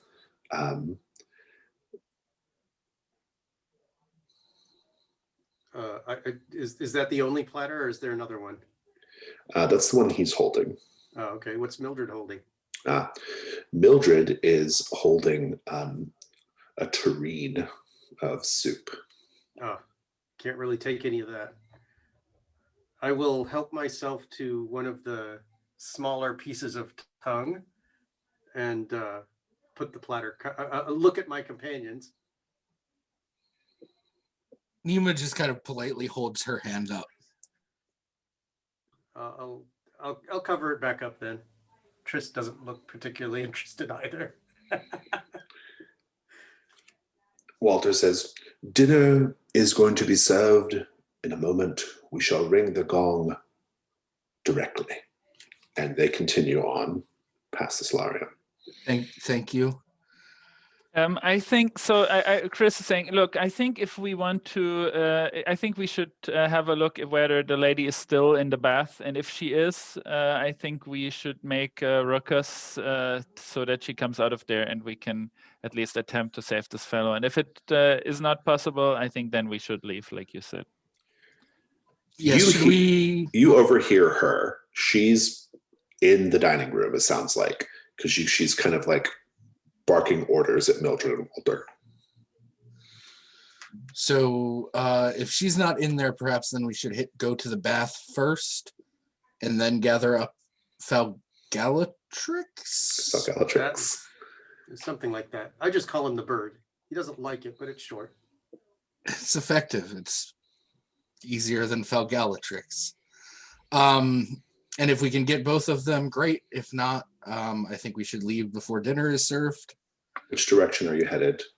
How are you getting to the bath?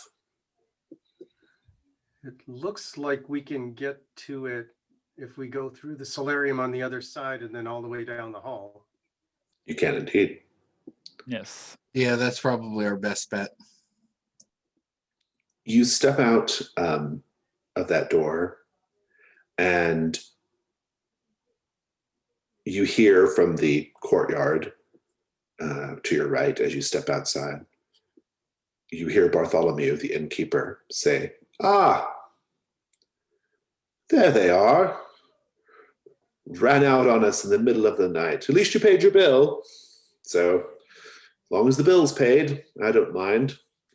Did you find your accommodations unsuitable?" And here we'll just take a 5-minute break. All right. Yeah, Bartholomew says, "Did you find your accommodations unsuitable?" And he's there in the courtyard with Bard. And you also see the young man, freshly scrubbed and wearing new clothes, kind of sitting down on a bench in the courtyard, sort of waiting for the party to start, I guess. Not at all. We simply wanted to get an early start and chose not to disturb anyone as we were leaving. I wish you told me that you were going to one of Lady Holston's parties. I mean, we could have come up together, but now here we all are. And, well, play us a tune, eh? And the bard begins to play like a jaunty little song, filling the courtyard with music. The young person who was sneaking about still seems a little shell-shocked by all of this. Didn't expect to get caught up in this. Certainly didn't expect to be treated so nicely when he was caught. Triss and Nima, what are you doing? I think Nima will go over to the young man and introduce herself. It is nice to see another guest at this party. I am Nima. He says, "My name is Jaren. I was not invited. In truth, I was following you all. I have been for a couple of days now. You came through our camp back at the bridge. Oh, yes, that seems so long ago. Yes. Well, what is this place? What's going on? Perhaps you should take a walk with us. We will show you the grounds. And Bartholomew says, no need to go anywhere. I think things are just ready to get started now. And you do hear a gong going off from inside the house. Bartholomew says, that's our cue. No one throws a party like Lady Holston. Trust me. You're very, very lucky to have been invited. yes, we are quite honored. And Nima kind of motions for them to go ahead. Bartholomew and the bard do make their way towards the house. Bartholomew just like puts his arm around Jaren as if to escort him into the house as well.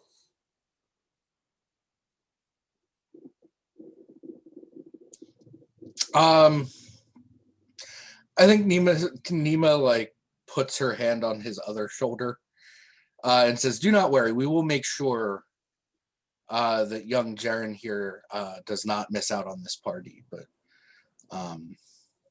he says, we crossed paths and we need to catch up briefly.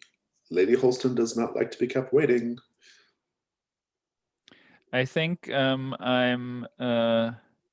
looking at the crown at that Vanek. Maybe I don't know. Where's the spiral crown? Do you have that in a backpack, or do you kind of have it on your belt, or I don't know? But in any case, I think Triss says, Vanek, maybe dining with the lady is the right place to wear that crown, at least if things go a certain way. Maybe we need some additional support. Keep it ready. Agreed. If something bad were to happen, say book golem, for example, couldn't happen to a nicer bunch of folks, I guess.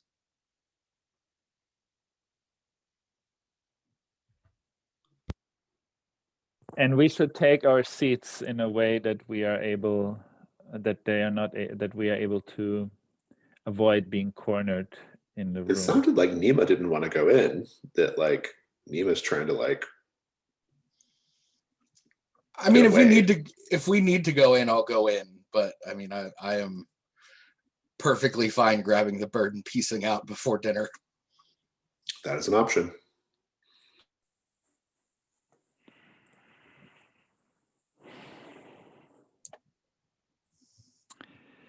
Maybe Nima, so did we, were we in the dinner, we were already at the dinner hall, right? No, this is in the courtyard. No. Are you? No, but we already did. So we saw that there is basically no, are there windows in the dining room? There is a window at the far end, like on the left-hand side looking out. Or there's windows all along the left-hand side looking out to the yard. So maybe Nima, you should, maybe it would be good to have someone outside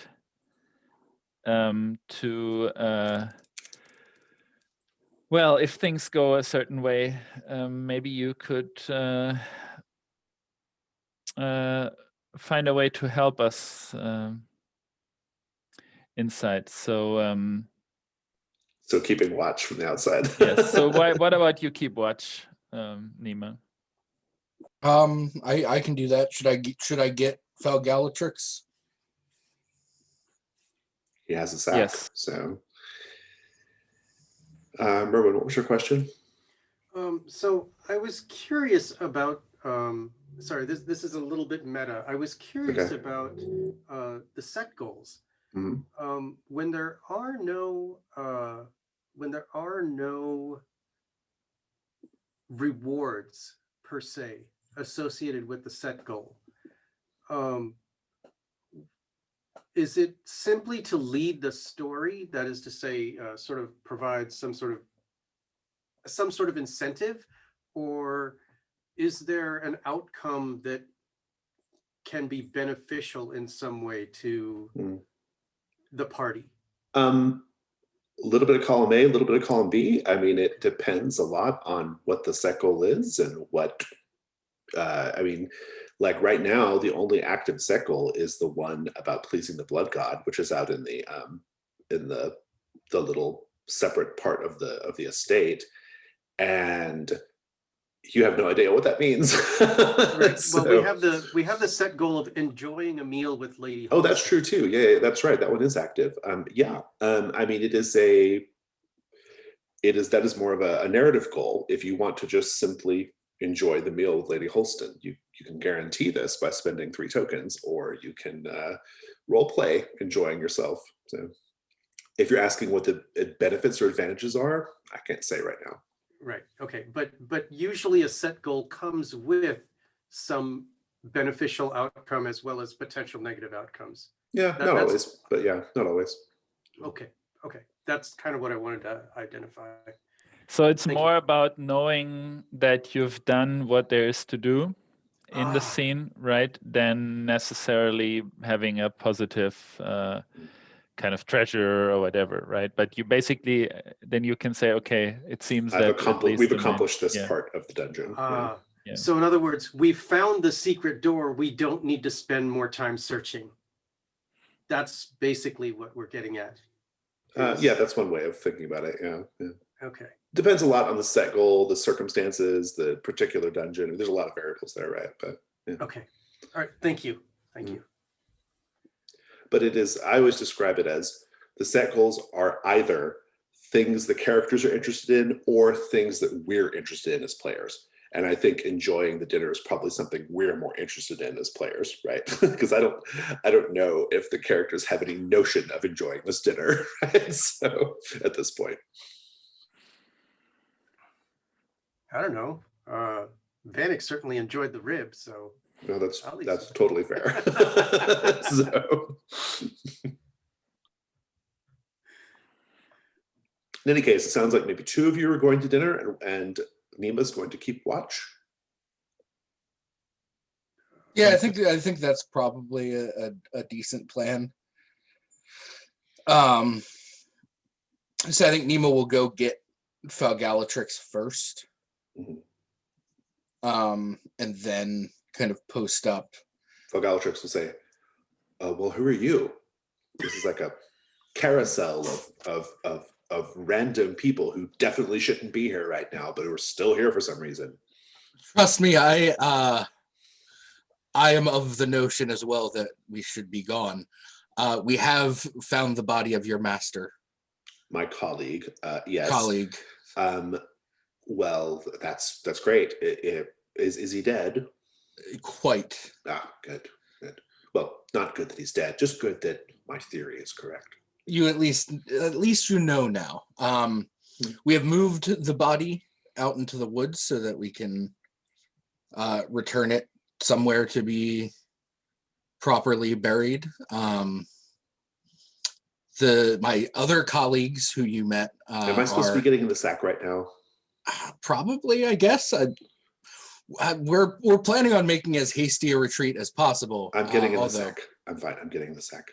Good. They are sitting down to dinner. I'm currently in the sack. You're still explaining the plan to me. I'll take the sack and like hang it on my belt, and then move to the windows. Indeed. Back at the dining room.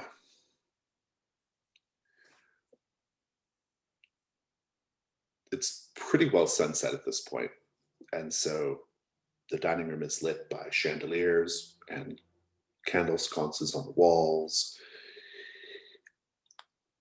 Unhelpfully, the curtains are not open, but Nima might be able to peek in between the cracks a little bit. Being illuminated from the inside helps at least, right?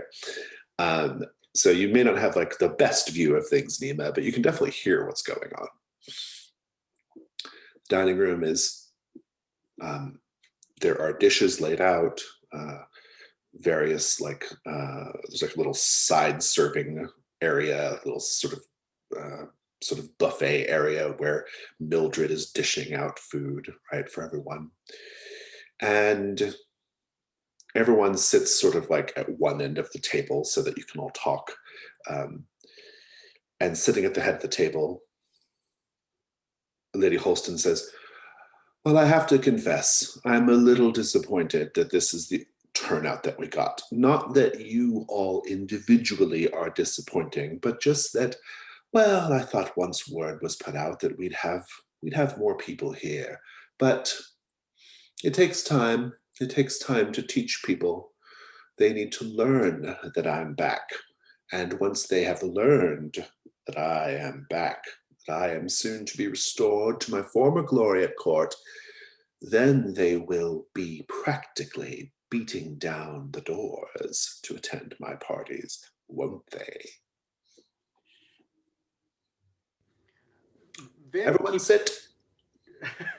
Vanek will plop himself into a chair. He keeps wanting to say something, but he can't really speak very well around Lady Holston, so he doesn't say anything.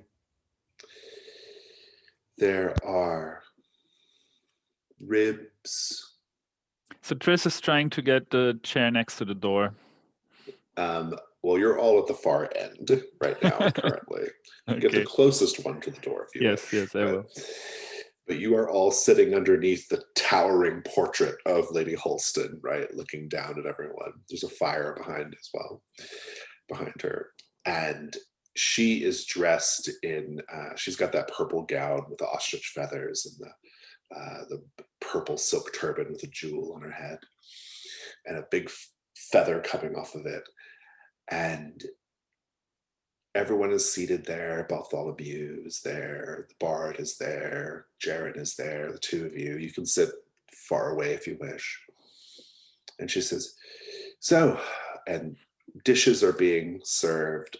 The first thing that comes is the ribs are first. They're like an appetizer type thing. And those are put on the plates. And then, are you eating the ribs? They're delicious. Of course. And next comes the tureen of soup. And Lady Holston says, Mildred makes a fantastic blood and bone marrow soup. You are going to love it. And indeed, there's this, it's a very rich blood red broth that's being ladled out into these shallow bowls. It smells very good. There's a bay leaf, at least, in one of your bowls, so you know some effort was made to prepare this soup. And then we have the little scene of everyone kind of in turn sipping. Delicious. And the soup is delicious. And then we get what's described as leg of lamb. It is not a leg of lamb like you've seen before. It's a leg of something. And it is rubbed with sage and thyme and the various herbs and served with mint jelly, and it's divine. And the food is happening. Chatter is happening, small talk. Mostly Lady Holston talking about her glory days at court. Nima, what are you doing during all this time? Probably a solid half hour has passed at this point, maybe longer. I think that Nima is kind of, based on the information that she has received so far today, pretty convinced that at least some part of this meal is people.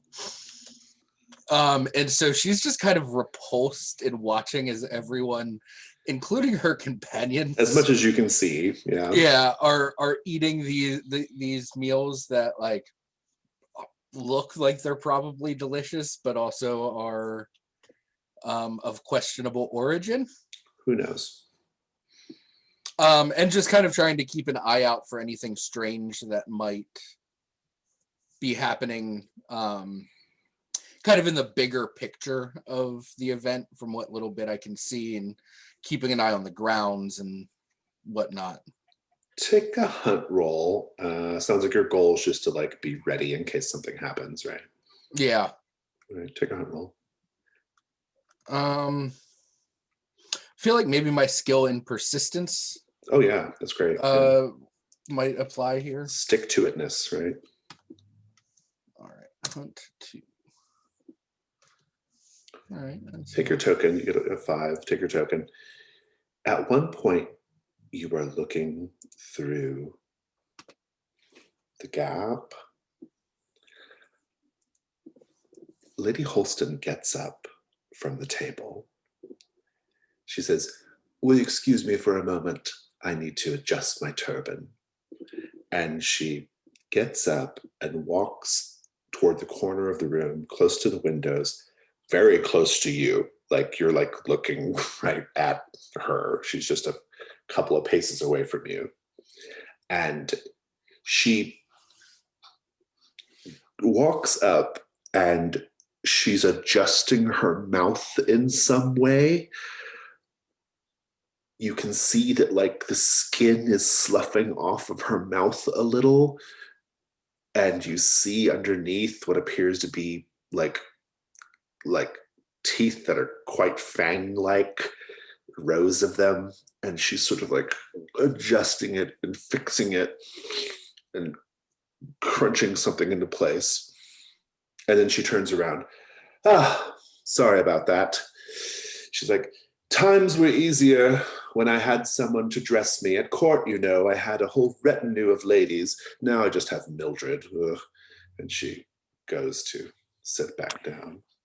Tell us, Lady Holston, how long has Mildred been your loyal servant? Too long. But she still seems to be valuable to you.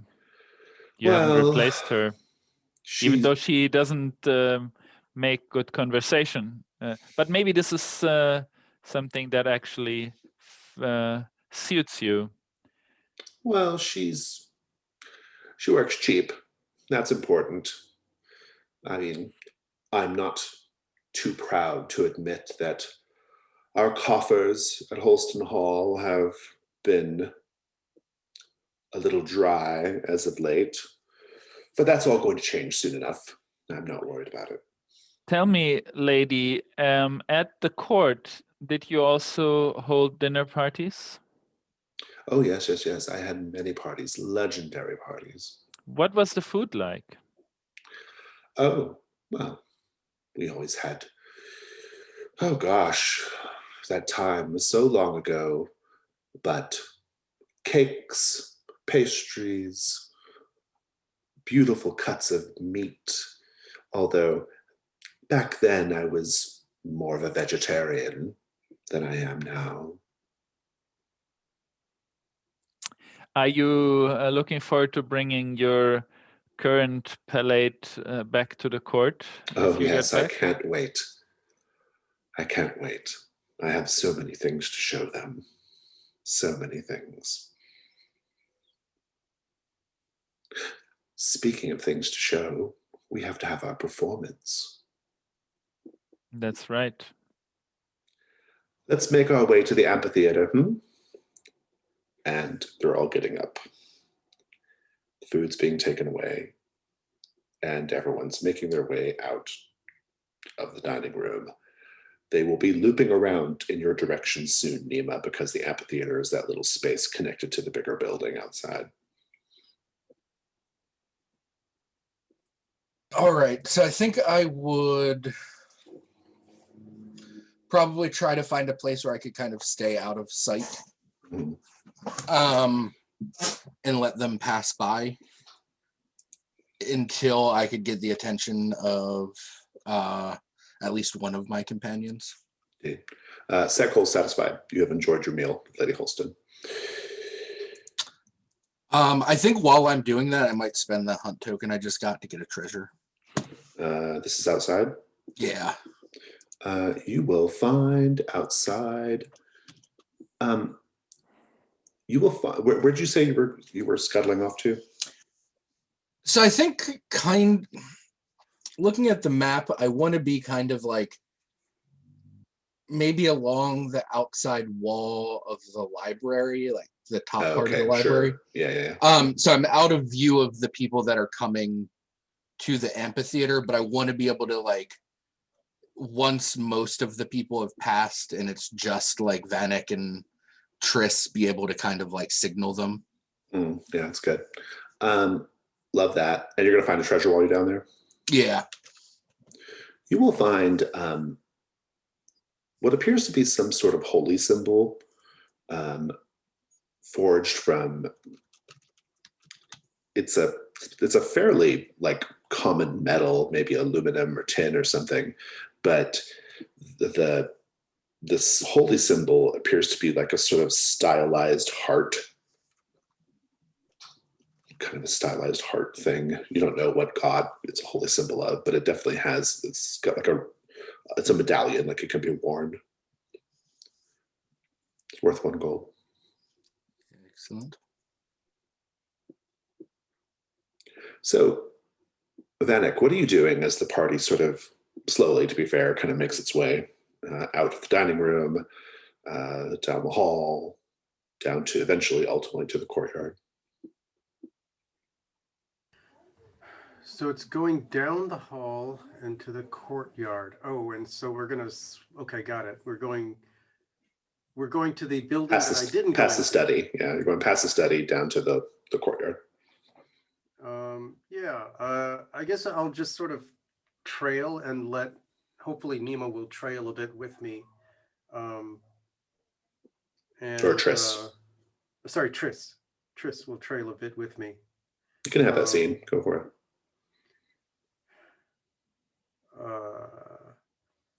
I don't know what Nima's up to, but I'm hoping we can get out of here sooner rather than later.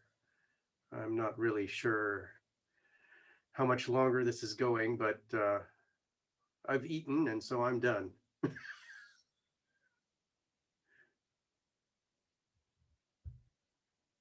I think, yes. I think I'm in depth for a dance with Lady Holston, but maybe while this is going on, you can see if some other untoward things or some other strange occurrences are taking place, if you are able to sneak away. All right. Well, I'll try and be the last one into the theater, because if we're passing through the courtyard, I can make sure that Nima got the bird.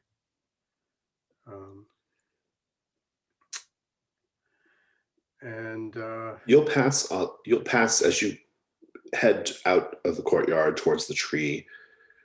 Nima's lying in wait on the other side of the library, outside the library. You're signaling them, right, Nima?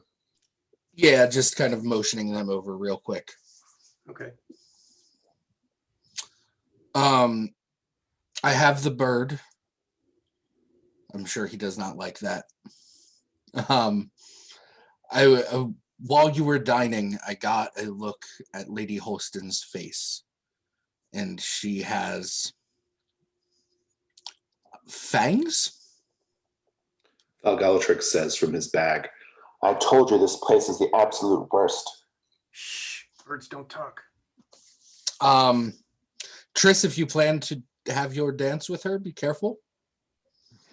There was something very monstrous about the countenance that I saw.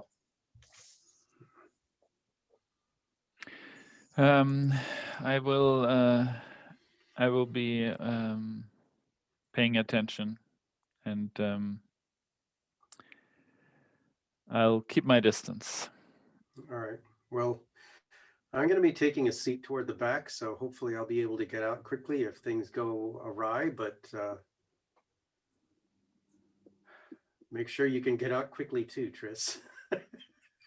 Yes, I will be ready to run to the body once you are ready to leave. All right.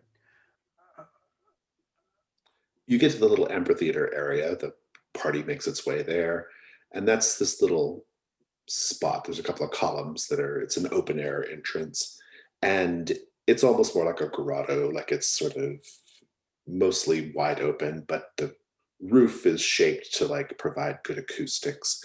And there are bench seats, and then there's like a little performance area.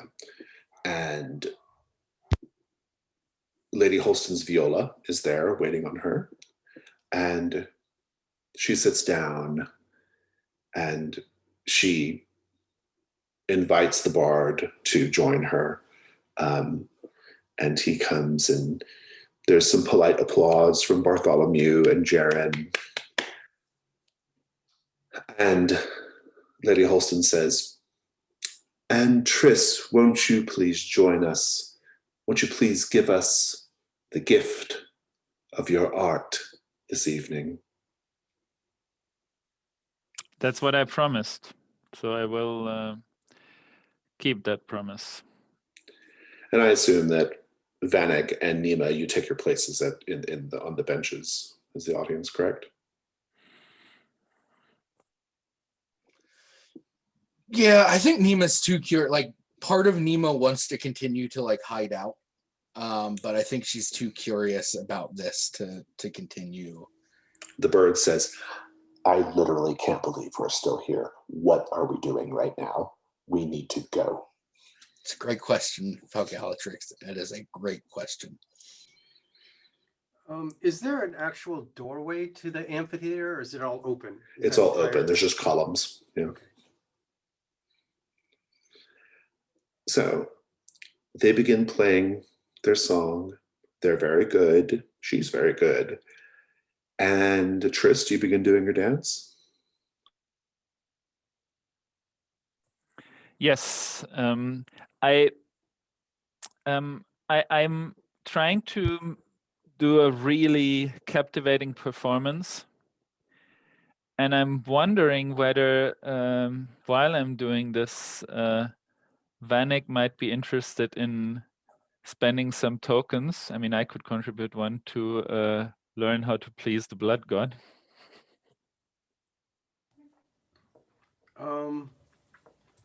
Yeah, I would gladly spend some tokens to do that. I can burn 2 if you want. And Sure. Heartbreakingly, I have no tokens to offer to this terrible idea. So my idea is basically that if Triss could do a captivating performance, that maybe Vanek could find us out kind of on the down low in the back to I've got it covered, don't worry. So you're dancing, and the tokens are spent, yes? I spent 2. Yes, Triss, are you spending one? Yes. At a certain point, Bartholomew is whispering something to Jaren, and he points at that door, the door that's to the left there, and he says, he's like ushering him over, and Jaren just says, and they both get up and they go towards that door. You'll notice now that it's actually 2 doors, 2 stone doors, decorated with a carved relief of a giant human heart. They go to this door, and very quietly open it. You can see Lady Holston looking at them, and Bartholomew doing kind of like a shh, like we're trying not to interrupt you right now, but so they're going in very quietly. And Lady Holston just kind of nods and continues playing. And then they go inside and they close the door. Vanek, what do you do?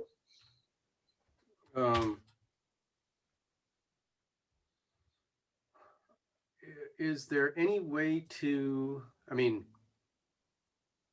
they've closed the door. There are no windows into this secondary area? Nope. 0.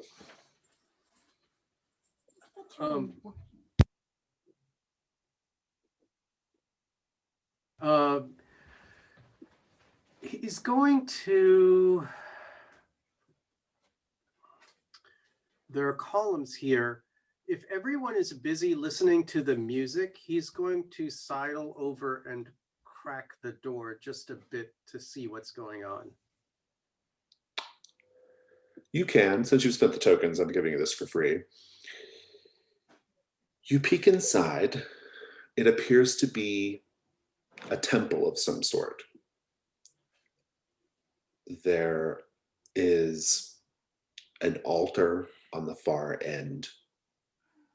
And to the right, as you look inside, there's a statue of Lady Holston, another statue of Lady Holston, except she has a young man in the statue sort of prone at her feet, and she's removed his heart from his chest and is like in a pose where she's like drinking the blood.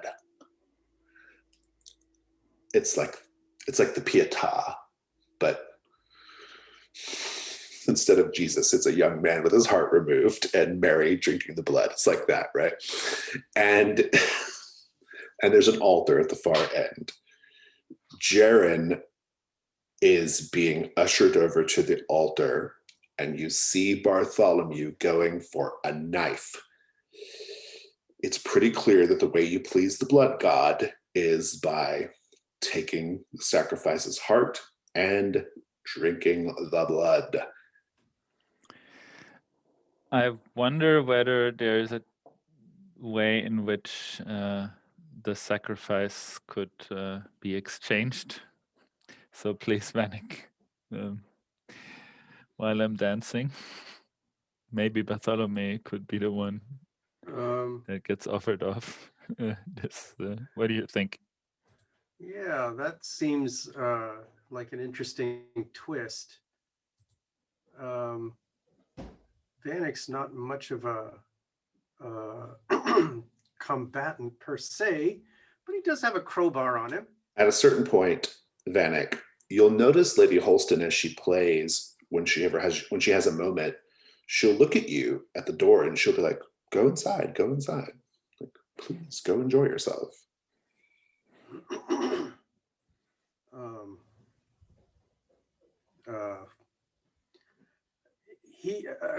Vanek's about to say something, but he can't really say anything because it's Lady Holstein, and so he mutely simply goes. And she's inside. playing too, so yeah. Like there's music going on. So yeah.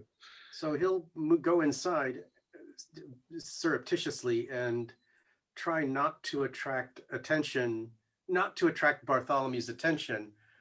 But when Bartholomew pulls out the knife to go after Jaren, I don't know who Jaren is. Jaren told that to Nima, I believe. So I don't know who Jaren is, but I know I don't like Bartholomew much, whatever the hell Bartholomew was doing in the inn before. So I will call out a warning to the young man saying, look out, he's got a knife. And I will try and stab Bartholomew with my crowbar. Stab him? With the pointy end, the wedge end. Oh, the wedge end, okay. I was like, okay. Love all that. Might not go all the way in, but I'm using a little bit of force, so we'll see. Love all that. I'm gonna take it as a combat. So he's not hard. He's like a 6. Okay. Just a normal guy, basically. How are you vulnerable right now? I came in here because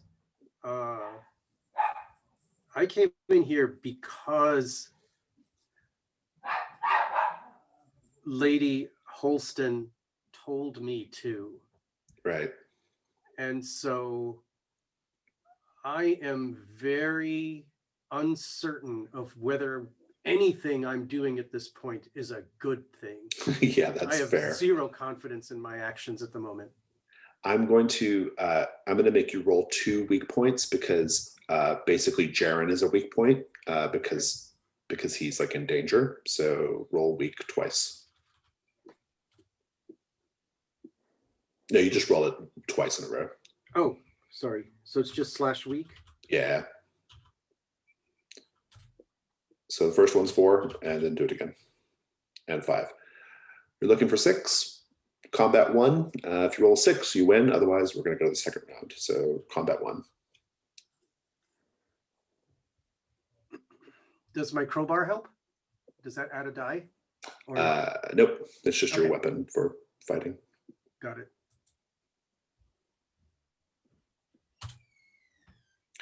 Not enough, but you're not hit either. So just give me the first round here. What's happening in the combat?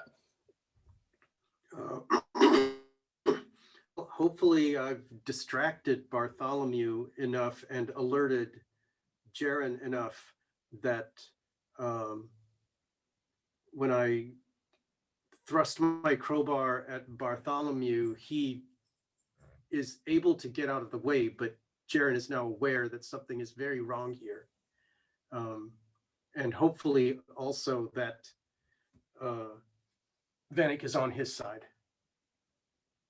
Good. I love it. Do the second round. Combat 2. Looking for 6 total.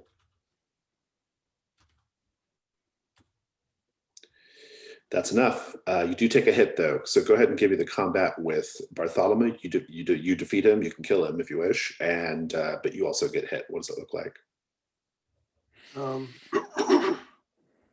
Well,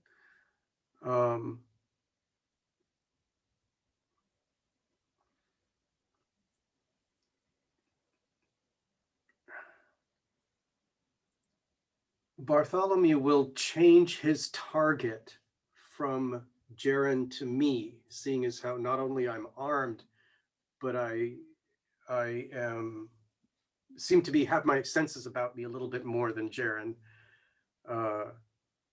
But it doesn't do any good. He lunges for me, and although he gets a good stab into my side, my crowbar finds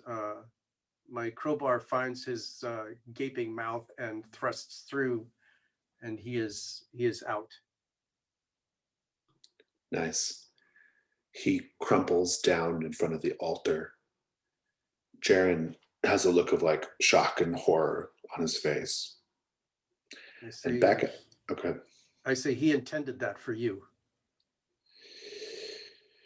He says, I think we should get out of here. I concur, but I'm not doing so well. At this point, I'm putting the crown on, but you can cut away. Oh, I do like the idea of you putting the crown on. That's pretty good. We'll come back to that.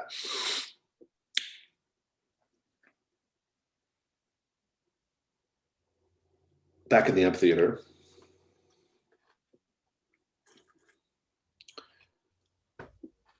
Lady Holston looks at the bard and she says, has anyone ever told you your voice is terrible?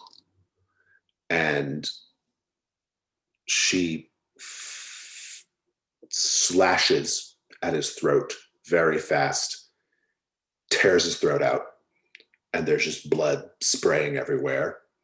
And he slumps down, shocked, a look of shock in his face, quite dead. And she says, party's over, I'm afraid. Perhaps you two would be kind enough to join us in the temple.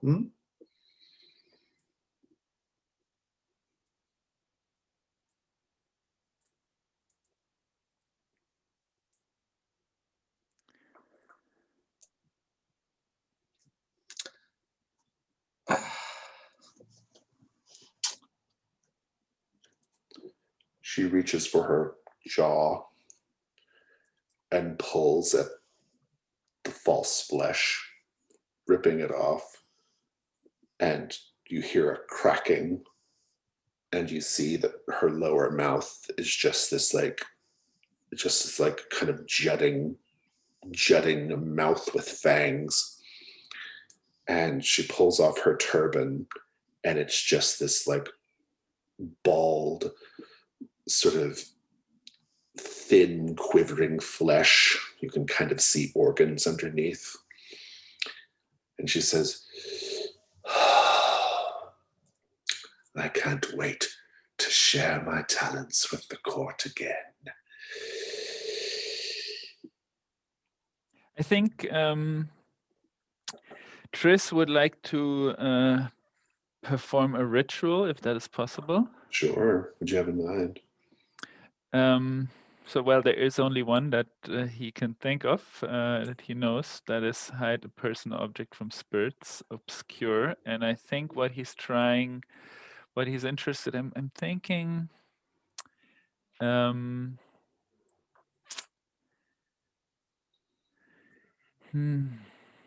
wondering whether I should actually try to obscure Nima or himself. What are you trying to accomplish? Yeah, I think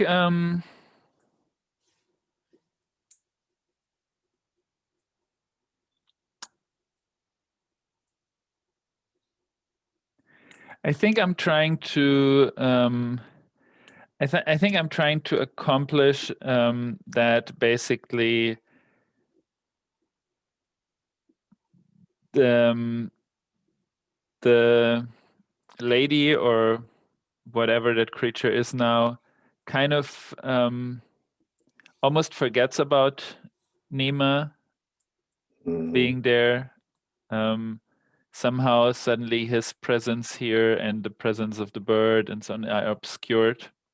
I like it. Yeah. So yeah, that's good. It might be better if you're debating between who to do it on. It might be better to do it on yourself. Yeah, except she knows you're there, right? Yeah, that's. Whereas you were still kind of being a little surreptitious, right? It's theoretically she might not be aware of you as much, right, or at all. I kind of see where Adrian was going with that. Yeah, I like this. Just so that like Nima can like strike unseen, essentially. I assume, or for example, or run, or something else, or go or run, or go and bring and go and tell the other two that they are needed out here or whatever. Indeed.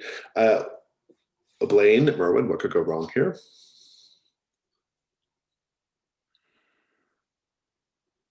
Well, the obvious one is that there'd be a nice bright light shining on whatever was trying to hide.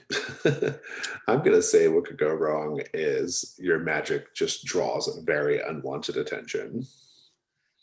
That's what I was thinking, Yeah. that Lady Holston, even if it goes right, potentially might not like that very much.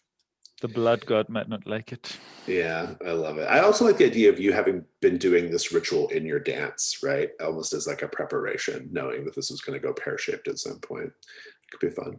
Kind of retcon that in.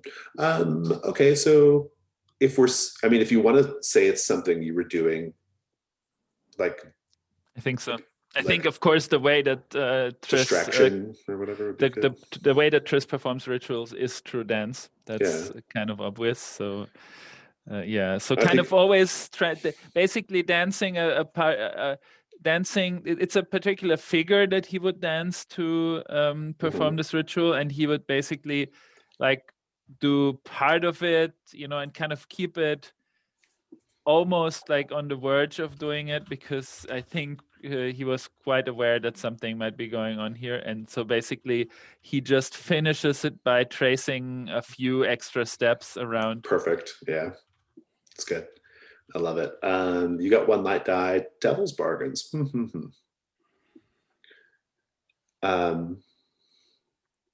Devil's bargain, no matter what, you have to get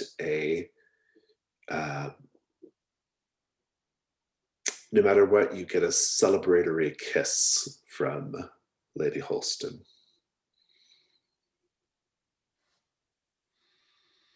Maybe no matter what, the blood god takes notice of Triss.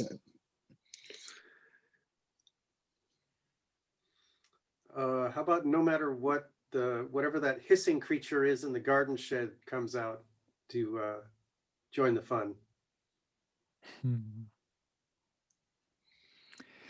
I think I'm gonna take the kiss. And a dark die for the ritual, risk 2-1.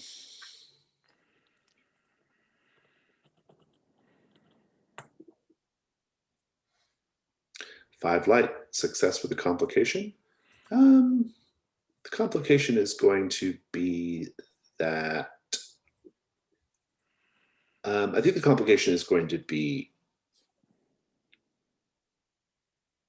I'm just going to say you don't have access to the ritual for a while. So. Something about her corrupting presence. Yeah, I think that's fine. You are doing the dance. She's made her little speech, and you finish the dance to complete the ritual. What does it look like when Nima becomes invisible or obscured?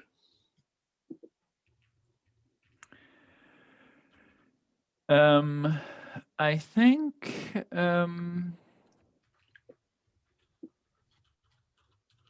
so from Triss's side,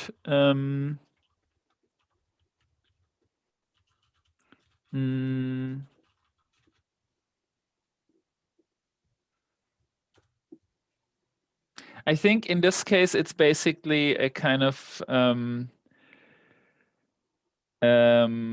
spectacular dance figure that Triss is completing this ritual with.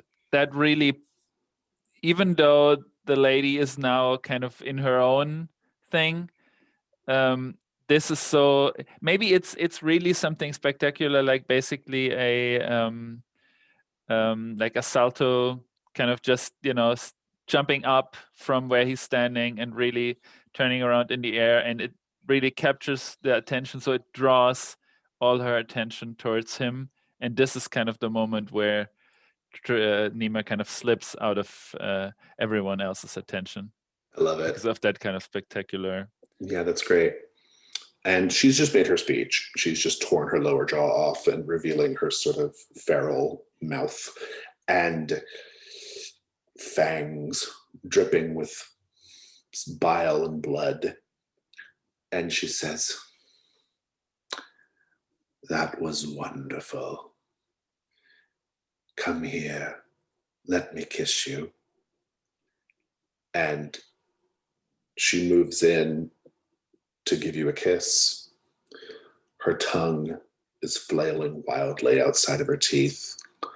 And meanwhile, back in the temple, you put the crown on, Vanek, and the scene changes to be that circular interior space of the spiral chapel.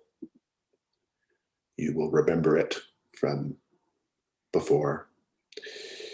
The star imagery, the planets, you know, painted on the ceiling and that kind of thing. But the dead body is still there. The altar is there. Jaren is there.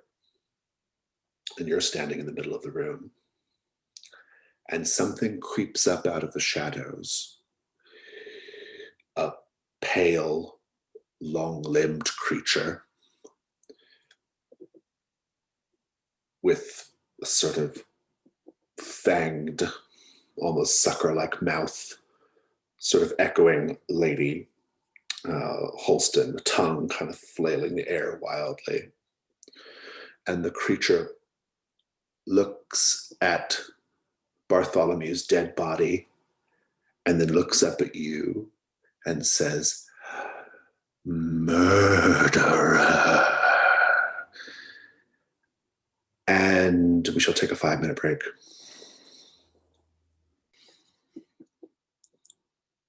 Nemo.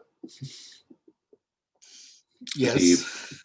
Valgalatrix again says, "I really think we ought to go. I just don't know what we're doing here anymore."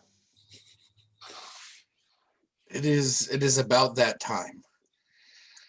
And I think Nima is going to I don't think the door was shut when Vanek went in. Is that correct? It can be opened easily if it is. So. Okay. I think Nima's going to go over there and kind of just like whisper in like, Vanek, it is time to leave. You hear a voice whisper back that is not Vanek. It says, Nima the Bloodletter. I wondered if it was you. Lady Holston wasn't sure. But I can certainly recognize that voice. Come inside, dear.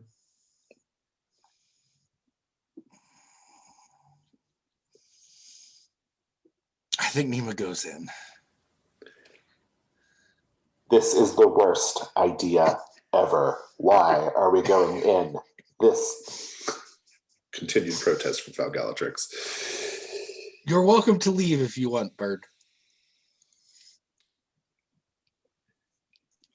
I'm frantically motioning Jaren to get on the other side of me so he's not stuck where in front of the altar. He does.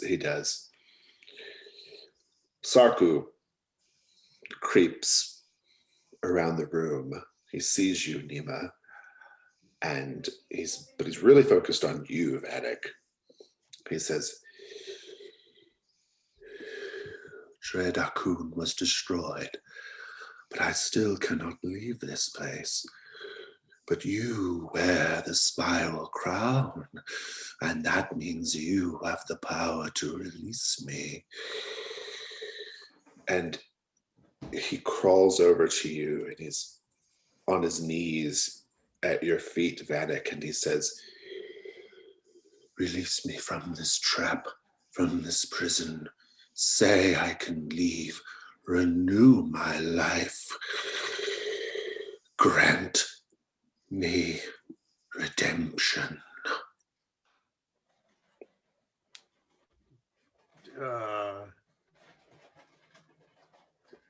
Meanwhile, back outside, Lady Holston's going in for a kiss, but she stops and she says, Sarku is here. How is that possible? And she lets go of you and turns to make her way into the temple. And Triss says something like behind it, like, you could say that he's something of a friend. She turns. Yes, he thought perhaps one of your number was someone that he knew intimately. I said I would confirm, but the question still stands. How is he here right now? That is a question I can't answer, lady. But you still haven't actually danced with me. She says, I don't have any time for your tomfoolery or japes. I must see what is going on. A lady has to control her home, after all. Perhaps Mildred or Walter can see to you. You do see Mildred and Walter walking up to the amphitheater. Mildred has a large chef's knife in her hand. Walter has the pitchfork, giving you a little bit of American Gothic vibes as they approach. And she's going into the temple. I think in any case, Triss will draw his rapier and one of the silver daggers, basically exactly like on his character image in the keeper. Indeed. And who are you attacking? Not just drawing them for now, but if the Okay. other two coming with weapons, I'm just... They lunge forward. They're going straight after you. Okay. They have a combined endurance of 8. So Okay. as she rushes towards you, she says, yes. And she's ready to plunge the knife into you. Meanwhile, Okay. back in the chapel, Nima, you see Sarku at Vanek's feet. Vanek's wearing the crown. Sarku is basically asking Vanek to essentially give him a pardon to let him out of the crater up north where he's trapped, presumably. And also you're in the spiral chapel. So, which you never got a good glimpse of. You just glimpsed it. You never really got to go inside. But Yeah, I was only inside for like 30 seconds before Yeah. I came out to meet Yeah. Sarku. so what do you do? I think since Sarku is more concentrated on Vanek right now, like I don't want to leave them alone, but I think I am gonna like just start to like motion for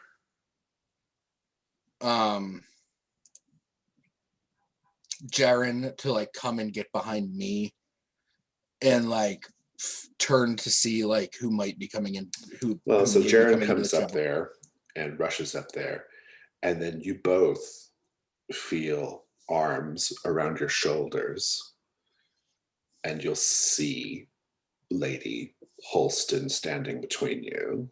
She says, her mouth dripping with bile and from her fangs, and she says, in her head, this sort of pulsating, grotesque thing.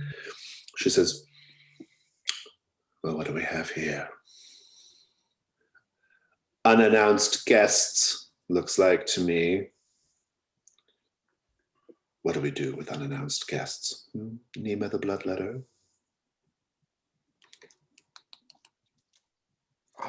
I believe you welcome them. It seems to be Val what we've Galtrix seen says, so far. Val Galtrix says, oh my gods, sisters alive, can't we leave this place already? And Nima's going to try to kind of push Jaren back and put herself between Jaren and Lady Holston. Lady Holston says, I take it you have that bird in that sack. I do. Wretched creature. Walter's been trying to catch it for weeks. No luck. He's not very spry. I should deal with that later. For now, and she walks past both of you and towards Vanek and Sarku.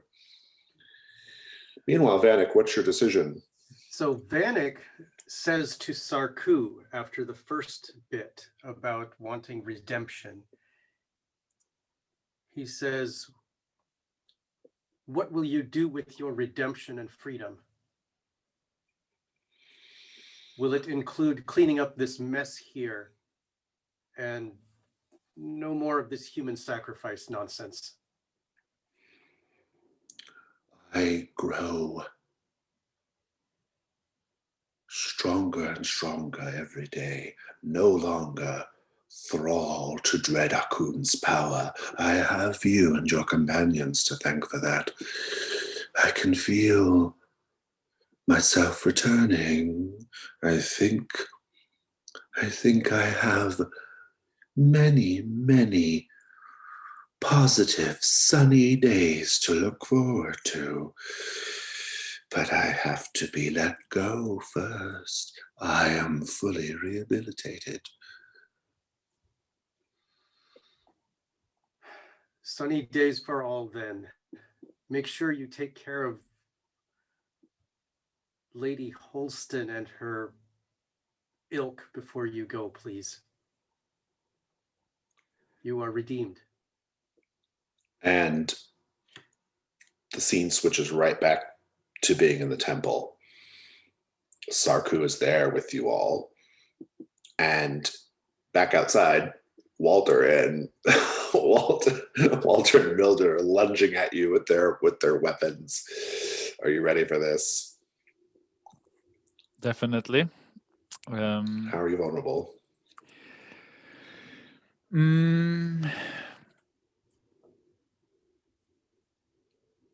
I think I'm vulnerable because I can feel the taste of death in my mouth still. Because she got so close. No, And also, and but the yeah, zombie true, deer. true. Yeah, Yeah, exactly. indeed. Fantastic. Roll weak point.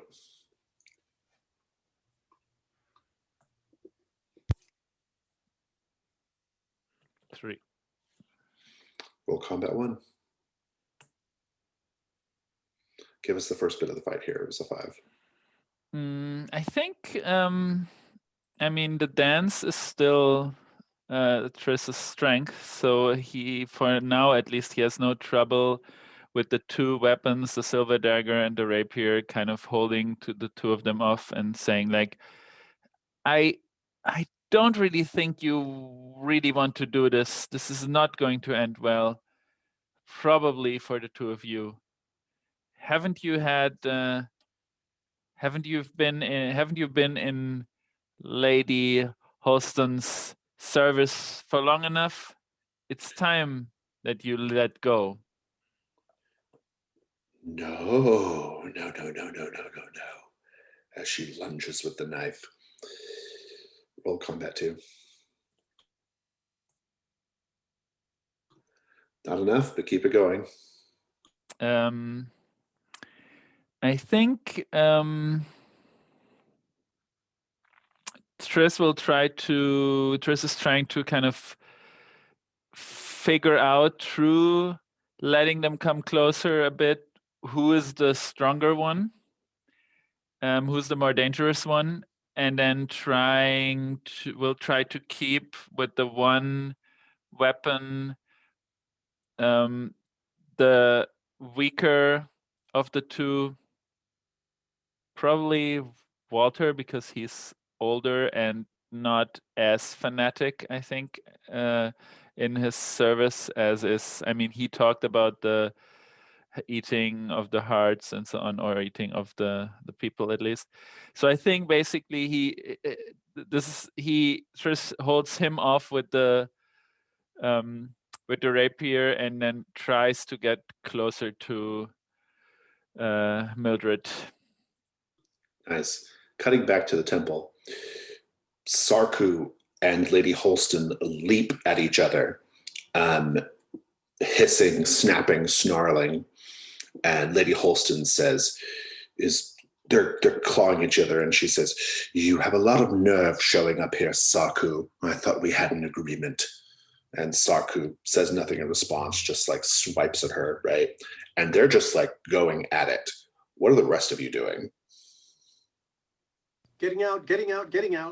Yeah, I think Nima like ushers Vanek and Jaren out first, and then follows them out. Just close that door.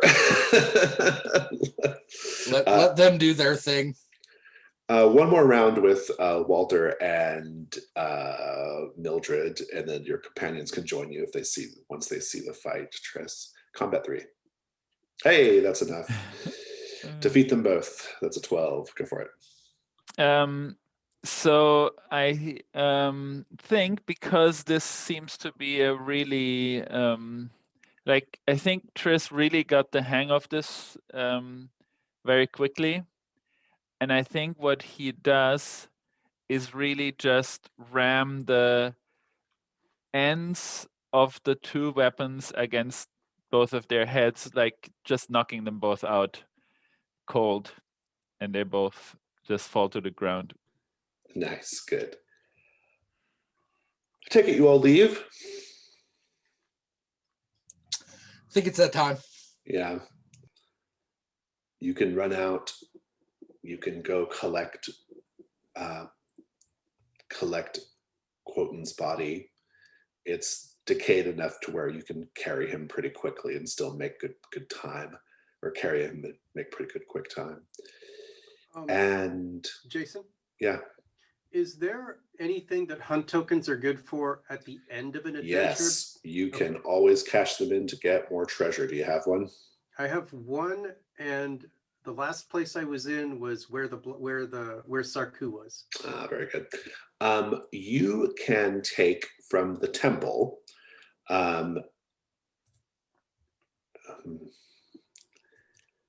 I think the heart that the statue of Lady Holston is holding, it actually comes out of the statue's hand. You can take that. It's worth something. It's worth a gold to the right buyer. Yeah.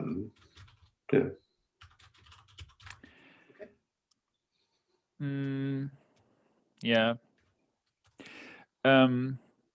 I think while we are leaving the scene, I think Triss looks at the other two, especially at Vanek, and says like, "Where's the innkeeper?" He didn't make it. He did not make it. Well, I think the Sunset Crossroad Inn is getting a new innkeeper. What do you think? Could be a good base of operation. It might not be the Valanti Crossroads, but it's a beginning. Indeed, A place indeed. to work up from. Indeed.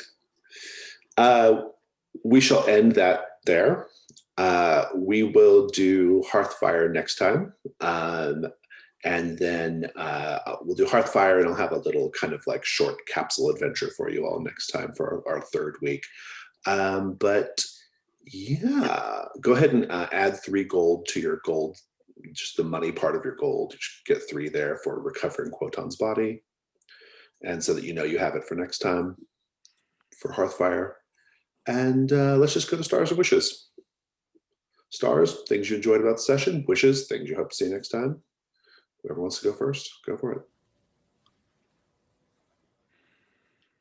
A quick star for the comedy aspect that was allowed to be part of actual play as opposed to, meta play.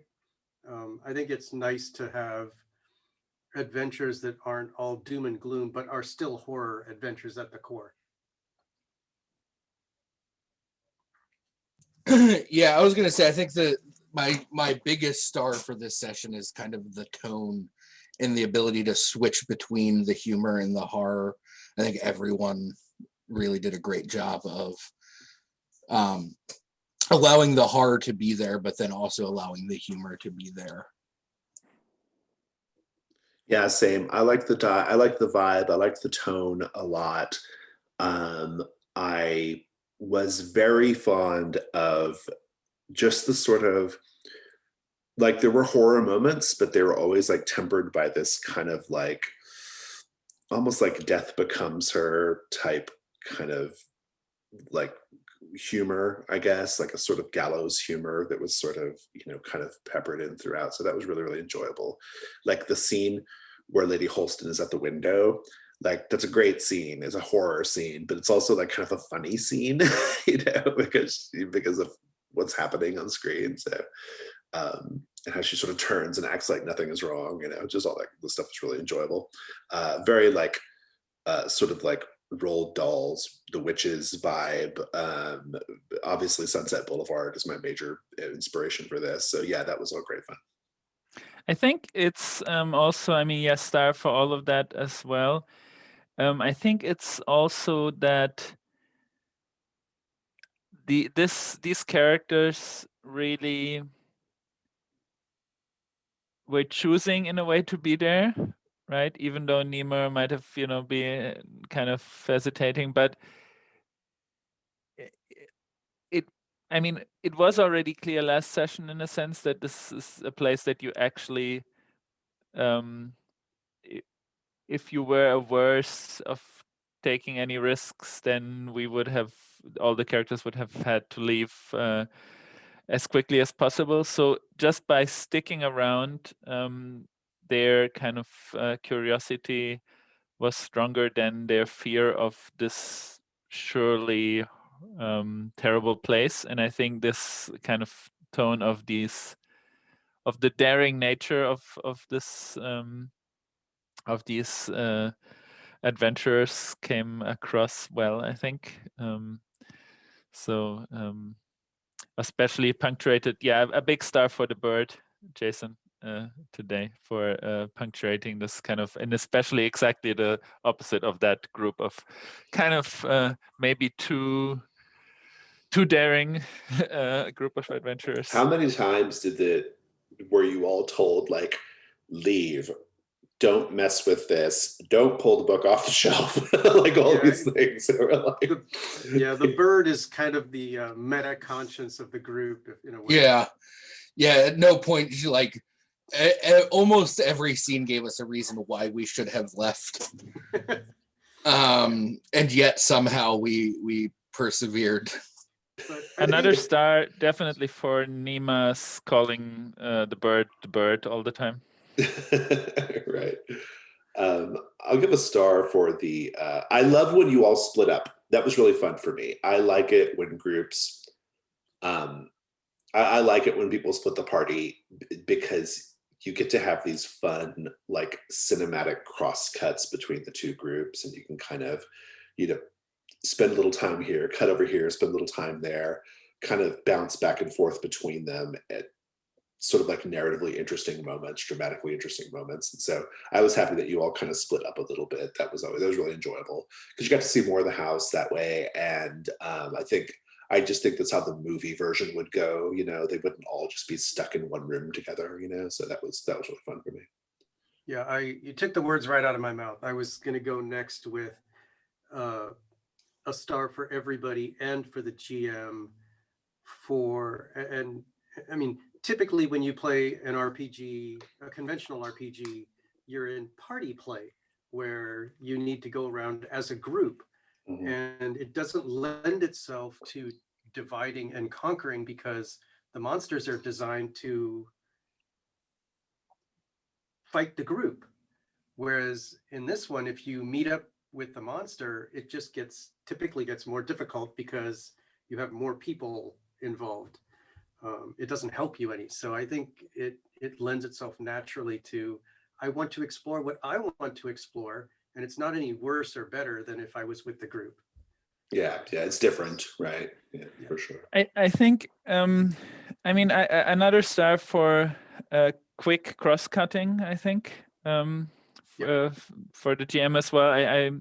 Because I think that's another, like, I was running Brindlewood Bay earlier today, and I'm cutting back and forth a lot, but still kind of at the end of moments, and not.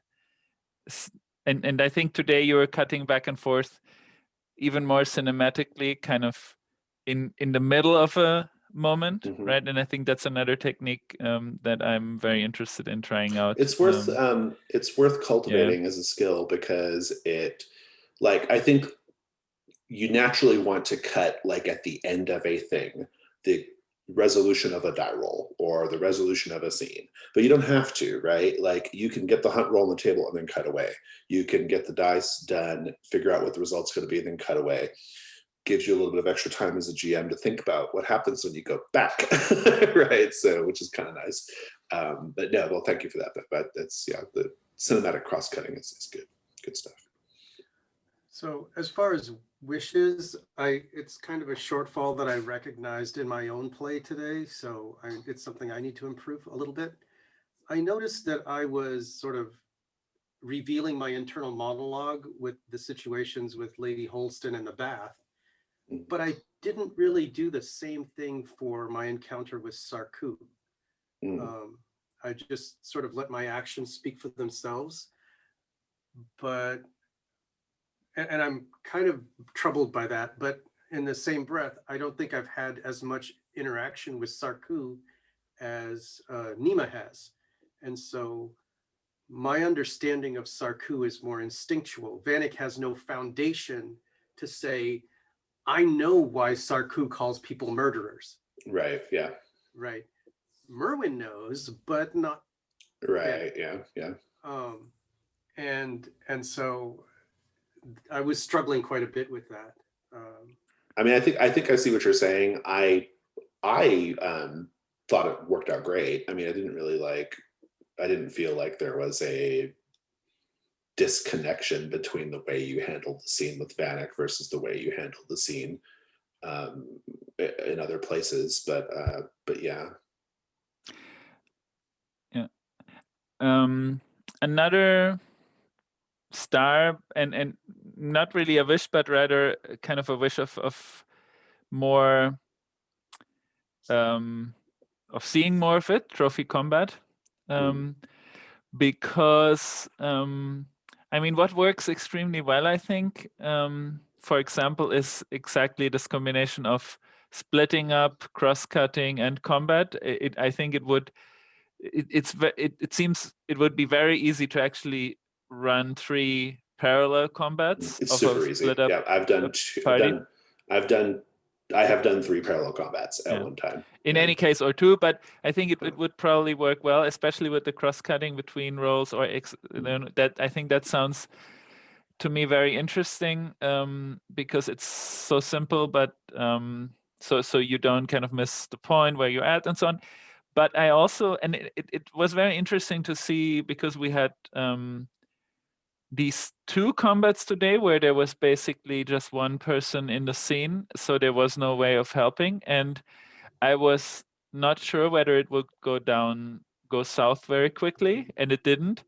But I'm wondering whether, like, how that combat system works if you're alone, if it starts to go south, whether I think it depends on how then many quickly, endurance, how many endurance the there's, monster has is probably the main thing, right? I Sure. mean, because you were able to handle the combat with Walter and Mildred pretty deftly, because endurance 8 is not high in Trophy Gold. And then I think there was somebody else who fought a 6, right? Which is like super low, right? So that's part of it, I think.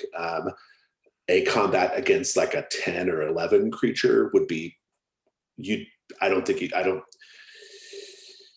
obviously you could get lucky and roll boxcars or whatever, but outside of like luck, it would be very, very hard proposition, right? Like you don't get many chances basically you add, the more and more dice you add, the chance of you just like getting knocked out like dramatically increases, right? So like the chance of the fight ending and the chance of you dying get dramatically higher with each round of combat, right?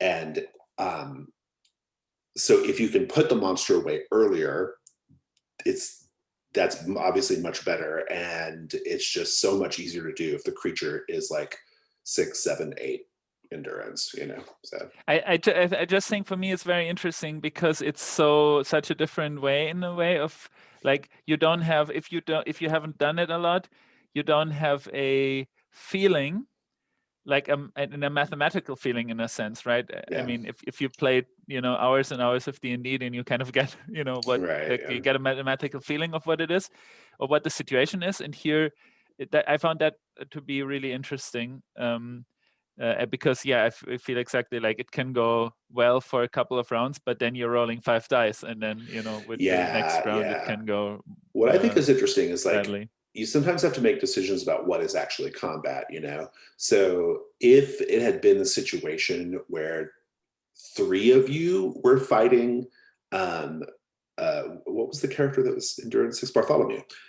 If it was the case that 3 of you were fighting Bartholomew, I wouldn't even make that a combat. I would just be like, you guys win, like, you guys win, describe it. There's 3 of you, right? Like, probably the same with Mildred and Walter too, just because they're old. So like, if it had been the 3 of you versus those 2, I would have been like, you subdue them. like what does it look like? Just go ahead and describe that. So that's another like kind of element that is not mathematical at all, but certainly something to think about in terms of like combat and how you engage with it, So just a little extra thing, which is in a way also a star. I really liked that you added another weak point for help for trying to save the other guy. That's a very interesting kind of way of adding that sort of fictional position into the combat, and which I don't think is in the rules, right? It's not the rules, no. Yeah, it's, so it's I found that but I was stole really it from an interesting. incursion. So yeah, it's very cool. I think that was great. It's an interesting way to make that potential trouble turn into a weakness rather than a threat. Right. That's exactly. what was interesting. Yeah. Yeah, I think anytime you can do anytime you can mechanize scenarios like that, it's good. And I like that that's sort of like adding the weak die or adding the weak point trick is like so easy. It's like an easy, efficient way of accomplishing that, So and you kind of stay within the game's framework, which I think is always desirable. So, my wishes for next time, I am going to. I've been basically like rewarding all the groups that finish the incursions early. I've been rewarding them with like little kind of like mystery one shots. So I think we're going to do like a little mystery one shot next time. And I'm kind of refining my mashup of Trophy Gold and Brindlewood based rules to make that happen. So I think we'll kind of do that next time. So I'm excited to see that. I don't really know what the scenario is yet, but we'll come up with something.